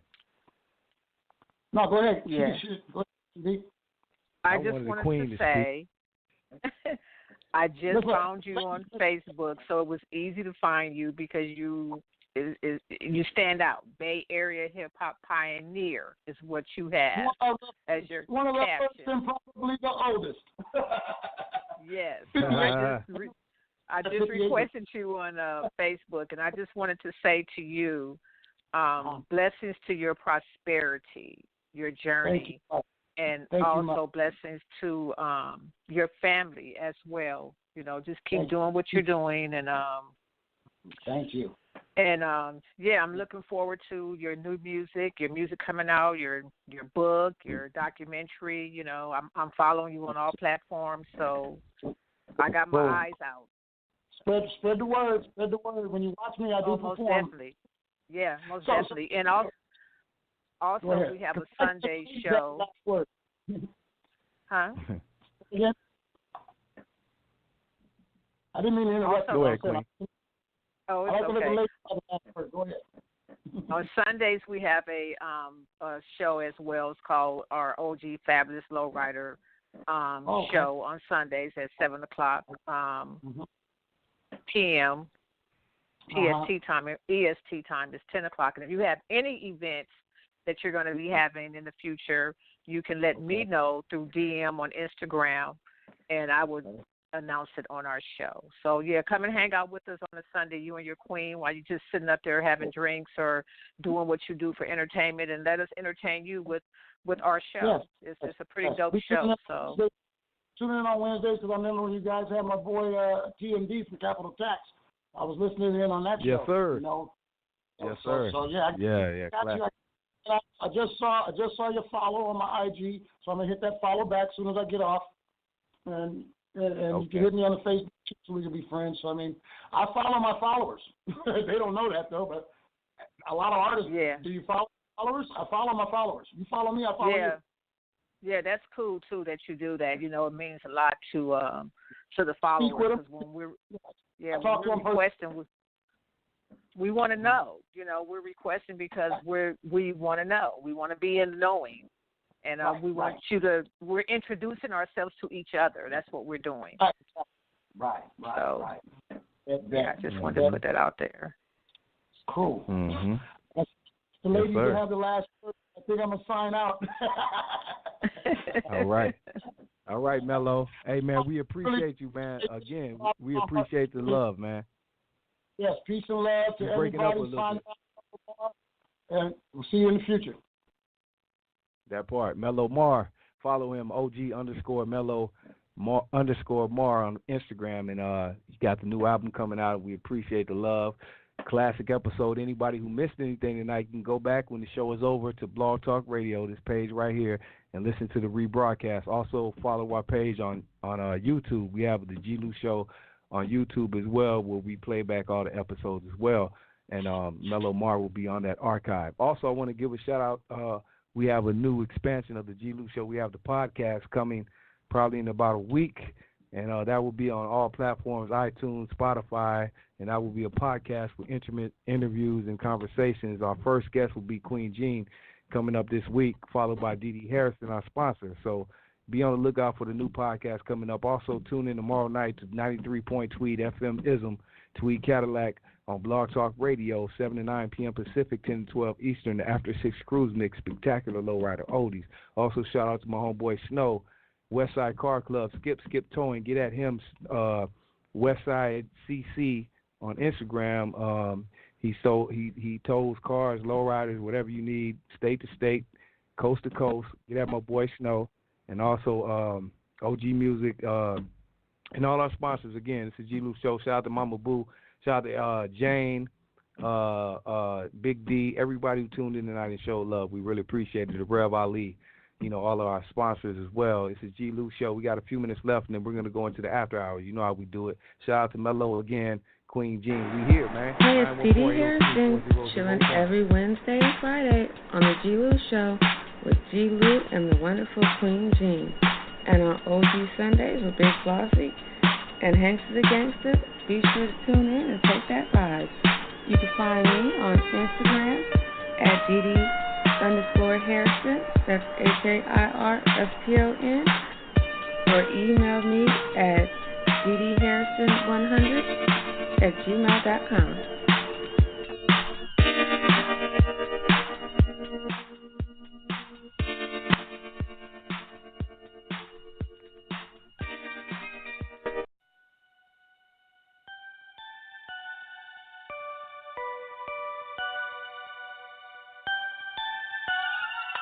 We are now in the after hours. The car, the shoes, the clothes, the juice, the kitchen to the room. That's mine, nigga. The slang that you drop, the money that you got, that watch that you rock. That's mine, nigga. The weed that you smoke, the rhymes that you wrote, that ounce full of hope. That's mine, nigga. You think that you hot, the streets say you not. That swag that you got, that's mine, nigga. I'm original, homie, just like an OG. Started from the bottom, worked my way up to an OZ. Now I'm headed OT, where the birds fly. But I keep a lookout for the plane with my third eye. That's game, homie, served from the curbside. All I spit is flame raps, niggas know I burn rhymes. And I earn mines, cuz paid hella dues. From the Fresh Fest shows to the Crush Groove. I'm like Sun Tzu, so that means I mastered this. Art of war flow, so that means I'm hazardous. To a whack nigga's self, put them back on the shelf. Blue Dickies with a rag to the left. That's G shit, coming from the west side. I'm a brick city boy, so I gotta rep mines.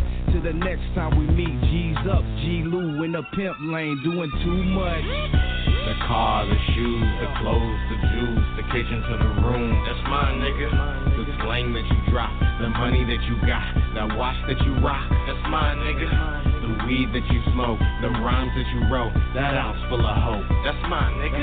You think that you hot, the streets say you not. That swag that you got, that's mine, nigga.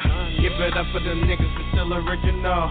Nowadays all these niggas doing is stealing flows. I built my life on hip hop, I take it personal. If I could find 10 of you niggas, you be the first to go. You want original niggas be looking pitiful. Every time I spit my flows, I leave them critical.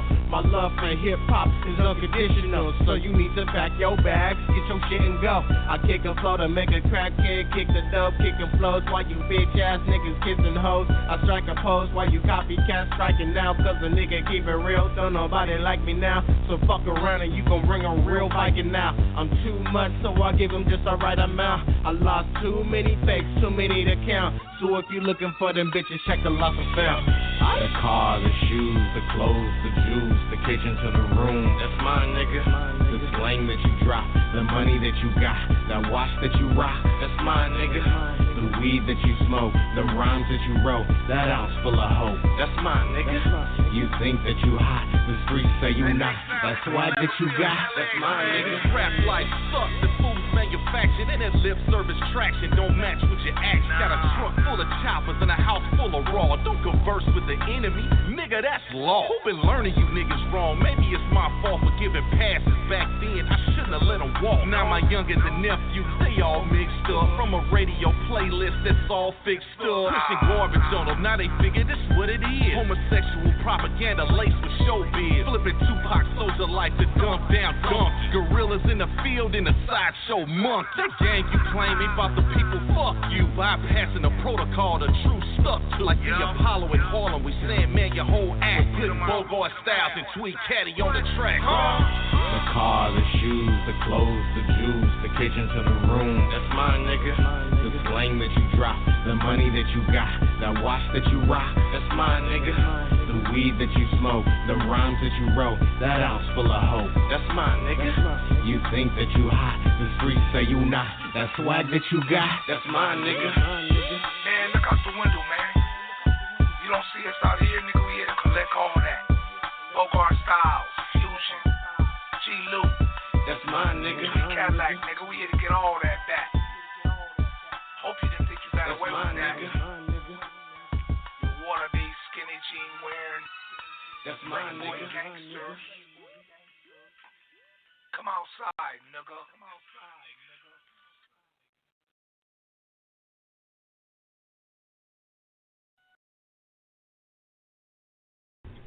Hey, what's happening, man? This your boy Big Y, man. You know what I'm saying? Rocking with my nigga G-Lew, Westside Wednesday. Y'all know what it is, woo.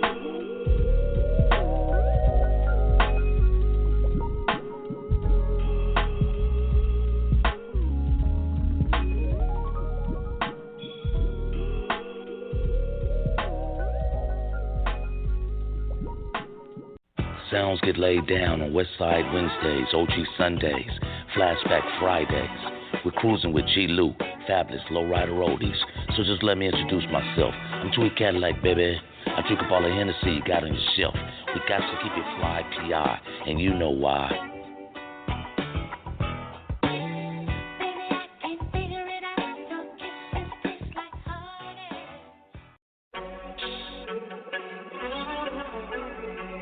Got everything, nigga.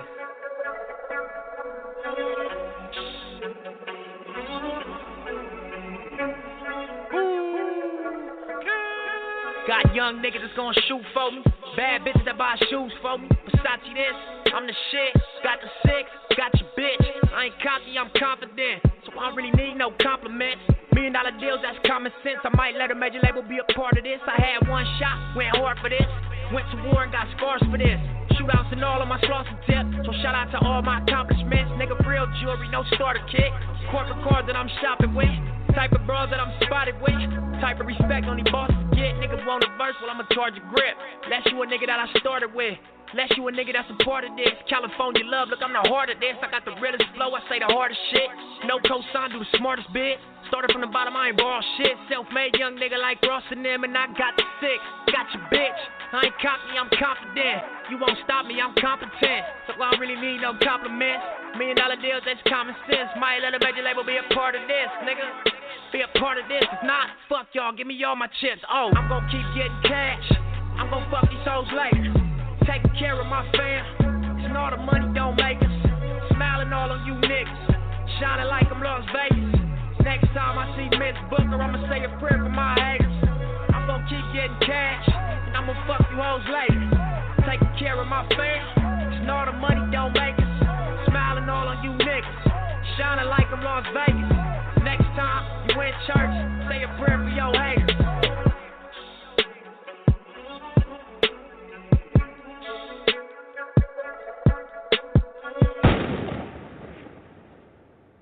Hey, and since rest in peace, first of all, to King Nip. But since he mentioned that Miss Booker, he said that in his verse right there. Rest in peace to the legendary Miss Booker Queen. I had to bring you in on that. Ain't that a trip? How he said that right there? Yeah, you know what? I don't know if a lot of people know it, even the people from the neighborhood. But she was once a sheriff. She was a L.A. deputy sheriff, and she got out of that field because she didn't like the way they were treating people and our people in general. You know, she just didn't like it, so she got out of that field, and that's when she became. You talking about 10 toes down? Her 10 toes were platted on the pavement, like every day. This lady will walk the neighborhood every day. And she didn't have to know you to stop and pray for you, and she would just do it religiously, just do it. And I would always tell her, you know, when people are trying to be slick with you and trying to get over on you, and you know they're not listening to you, she never looked at you through those lenses on her glasses. She looked at you over Right. those lenses and looked at you directly in your eye, just like those pictures you see. Because I did. I knew her personally. And but yeah, it is a trip that he put her in there. But that's why you see that picture of him and her together. That's why it's a picture going around with her with a Crenshaw hoodie on. You know, she always wore this coat, no matter if it was rain or shine. It could be hot outside, but she always had on a trench coat. And I believe that trench coat was her armor. That was her own personal armor. She felt protected because she would walk the streets. Right. You know, it would be times that she would just be tired and she would ask me to drive her home, and I would drive her home. That's when I stayed over in the hood over there, and I would just, drive her home. But, man, I bet that she would just be totally surprised of the outpouring love and respect that she's getting on social media. But those guys in the hood over there, they knew her, and they respected her. Right. Everybody in that hood respected her. So yeah, it is a trip, But Nipsey knew too, But now they're together. They're both on those gold pavements, They're on the golden streets now, walking together. Right. And another thing that's a trip is that I was just looking on social media, and somebody had a video at the cemetery at Nipsey's site, and I noticed he don't have a headstone as of yet. And all I can envision is the headstone that he will get. That's going to be a piece. Mm-hmm. And I believe, and I just think this is the reason why he don't have a headstone, because they're creating, it's going to be a masterpiece that they're creating to be a headstone. You know what I'm saying? It's not going to be anything ordinary. Right. It's going to be out of the ordinary. So, yeah, I just seen that, and I was like, wow, there's a lot of flowers on the site and pictures of him on his grave site. But, LLNNH, Long Live Neighborhood Nipsey Hussle. Yeah, and Reverend Booker, they're together, definitely rebirthing in progress. So, yeah, I heard that. I was like, wow, okay. Ain't that something? Wow, yeah. Yes. Yeah, man. Yes. That's beautiful. Rest in peace, Miss Booker. Rest in peace, Nipsey Hussle. Shout out to everybody out there, man, listening to us tonight, man. I'm glad we could bring you this show. Amazing episode. Shout out to our guests again, Mello-Mar. We got history, we got legends, pioneers. We got it all here on the G-Lew show. Again, I want to shout out to our podcast. We got a podcast coming up. Going to start about a week. Queen Jean will be our first guest, and I want to welcome the first few guests. I want to welcome a lot of the ladies that's doing inspirational things. So we're going to have Queen Jean to start it off. Dee Harrison, author. Hopefully I can have Mama Boo on there to speak her story. It's an intimate interview without all the extras. So this is something I want to start off, and I want to include the ladies first. So all you ladies out there, let's try to make that happen. We have to look out for that coming soon. And yes, everybody we got to get Jackie on there too. Oh, Jackie Ray shout Phillips. Jackie, I'm going to talk to her about getting on there as well. Okay. Yeah, I'm looking forward to this right here. So it could be real conversation and really get in touch with the interviewer, without everything else. So I'm looking forward to that. Like I said, Queen will be our first guest, followed by Dee Harrison, hopefully Boo, and then Jackie and anybody else. That's how we're gonna start it off. The G-Lew Show podcast coming to iTunes, Spotify, all your major podcast platforms. That's coming soon. It's 2020. It's the vision. You know what I mean? I'm G-Lew. That's Queen Jean. You're in the After Hours. The biggest question I ask is comparing Tupac to Nipsey. See, Tupac didn't live long enough to do his. He had the right blueprint, just like Nipsey. Nipsey lived his. He did that because he started in that corner, and he turned it. It ain't hard to do. And what makes it feel so bad, a lot of these older rappers have been around, they should feel bad, ashamed of themselves, man, because this was the plan from the get-go. You know what I'm saying? So hopefully now everybody can get back to the plan. You know what I'm saying? The cars, the Bentleys, the juries. No, buy something in the hood, man. Let's buy the hood back, man. You know what I'm saying? We're not running from the hood no more. You know what I'm saying? We're coming back to the hood to buy it back, to do better. You know what I'm saying? Yeah. You don't know who's swimming naked till the time come in. Where your hoes at? Where your rolls at? Where your backbone, nigga, where your code at? Where your down since day one, real bros at? Where them stories that you telling unfold at? Where your heart, nigga? Where your soul at? We got old school ways, we expose that. Ain't no guarantees, but you know that. Niggas die every day, can't control that. Ken Griffey throwback, nigga had to go left. Musta popped 28 times cause it's 4 left. If it's about mine, ain't a nigga that I won't check. Run through your heart as homeboy, you could go next. 85 cut dog, hustle at the Rolex. Chain on my white tee, now you see the progress. Stacked every chip on myself, time to collect. All money in, just imagine what I gross back. Where your hoes at? Where your rolls at? Where your backbone, nigga, where your code at? Where your down since day one, real bros at? Where them stories that you telling unfold at? Where your heart, nigga? Where your soul at? We got old school ways, we expose that. Ain't no guarantees, but you know that. Niggas die every day, can't control that. That's why I call my thing the marathon, because I'm not gonna lie and portray this ultimate poise like I've had it figured out. Nah, I just didn't quit. That's the only distinguishing quality from me and probably whoever else going through this or went through this or is gonna go through this, is that I ain't quit. I went through every emotion. I went through every emotion with trying to pursue what I'm doing. You know what I mean? And I think that what's gonna separate whoever's gonna try to go for something is that you ain't gonna quit. Unless you know you're gonna really take the stance if I'm gonna die behind what I'm getting at right now. Fuck where your hoes at, or where your rolls at, where your backbone, nigga, where your code at. Where your down since day one, real bros at? Where them stories that you telling unfold at? Where your heart, nigga? Where your soul at? We got old school ways, we expose that. Ain't no guarantees, but you know that. Niggas die every day, can't control that. I think that our reaction to being disrespected, we have to reassess how we react. You know what I mean? I think that we've been known as hip hop to make songs. And that's a part of it. I mean, we gotta go a step further because I think that it's like a disease in your body. Once you start giving it a treatment, it'll get immune to the treatment. And you gotta try something else to kill that disease. So I think protest music is important. I think that YG was a genius.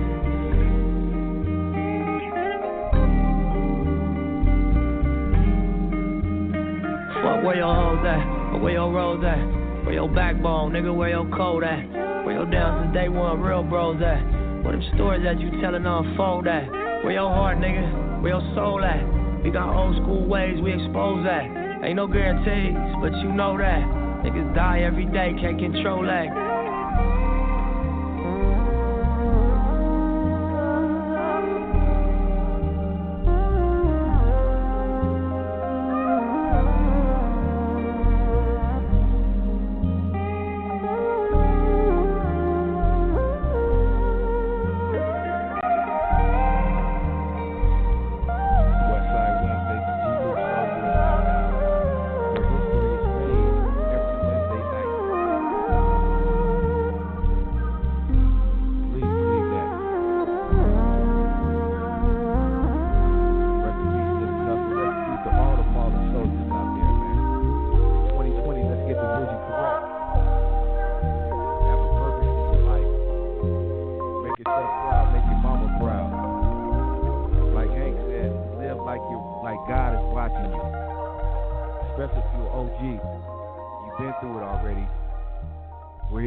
Serve your purpose.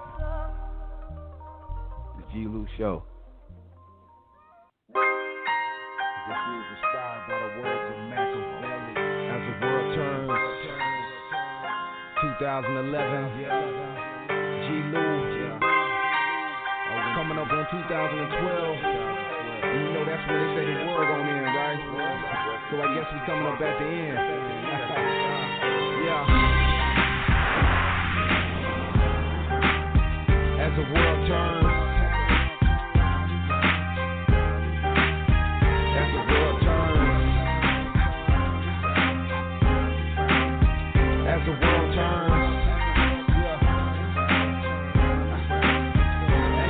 so I walk through the valley of hell, the shadow follows me. Target on my back, so I study Psalms 23. Looking through my rear view to picture how I used to be. 7 years old, on my way to be a future G. When I was young, younger, I struggled with the decisions that I had. Went to jail once and promised not to go back.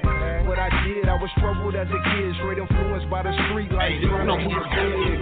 And I did lit the fire to the flame, jumped in head first, live wire was my name. Had a couple homies in the game, so I peeped game, seen things differently, went about it mentally. As the world turns, I'm concerned with the victory. When I'm gone, I want my words to carry on my memory. This is what you call history in the making. I just like to call it revelations as the world turns.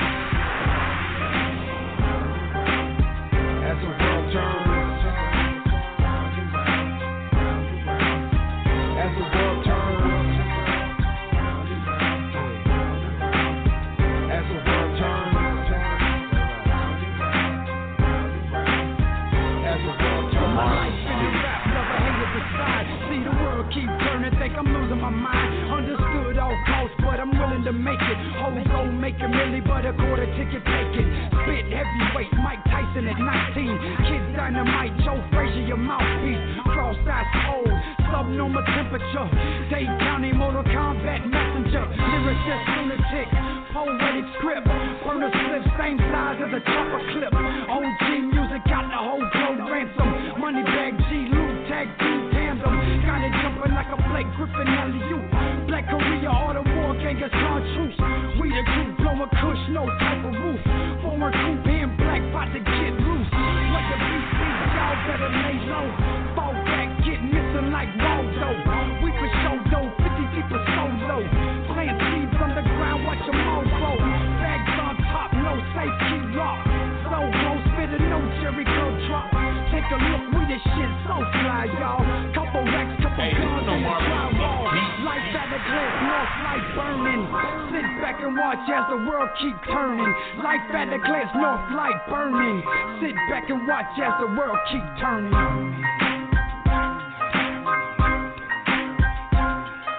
To get funky radical hip as I get to the point. Rock this funky joint. Wait a sec, the teacher's got to check the intellect, but some accepting didn't give you it, but give you what? The visa or the chief I often come to touch it up, but must I be just enough to manifest the fabric mathematics like be that of Asiatic. Rock the bill, subtract the static, then that you're rocking to my concept. Now I got to stand for this why civilized hip hot rhyme from a black mind to kicking it to you all the time. Islam, you like a more a peace sign. Represent my way of life and this be that of Islam. I'll take my time, think before I manifest the rhyme. Sharp and accurate to stop the music on a dime. Knowledge me acapella, wisdom G, I'm manifesting, understanding, understood, so there's no need for I keep you guessing. Follow me now, see I be rocking.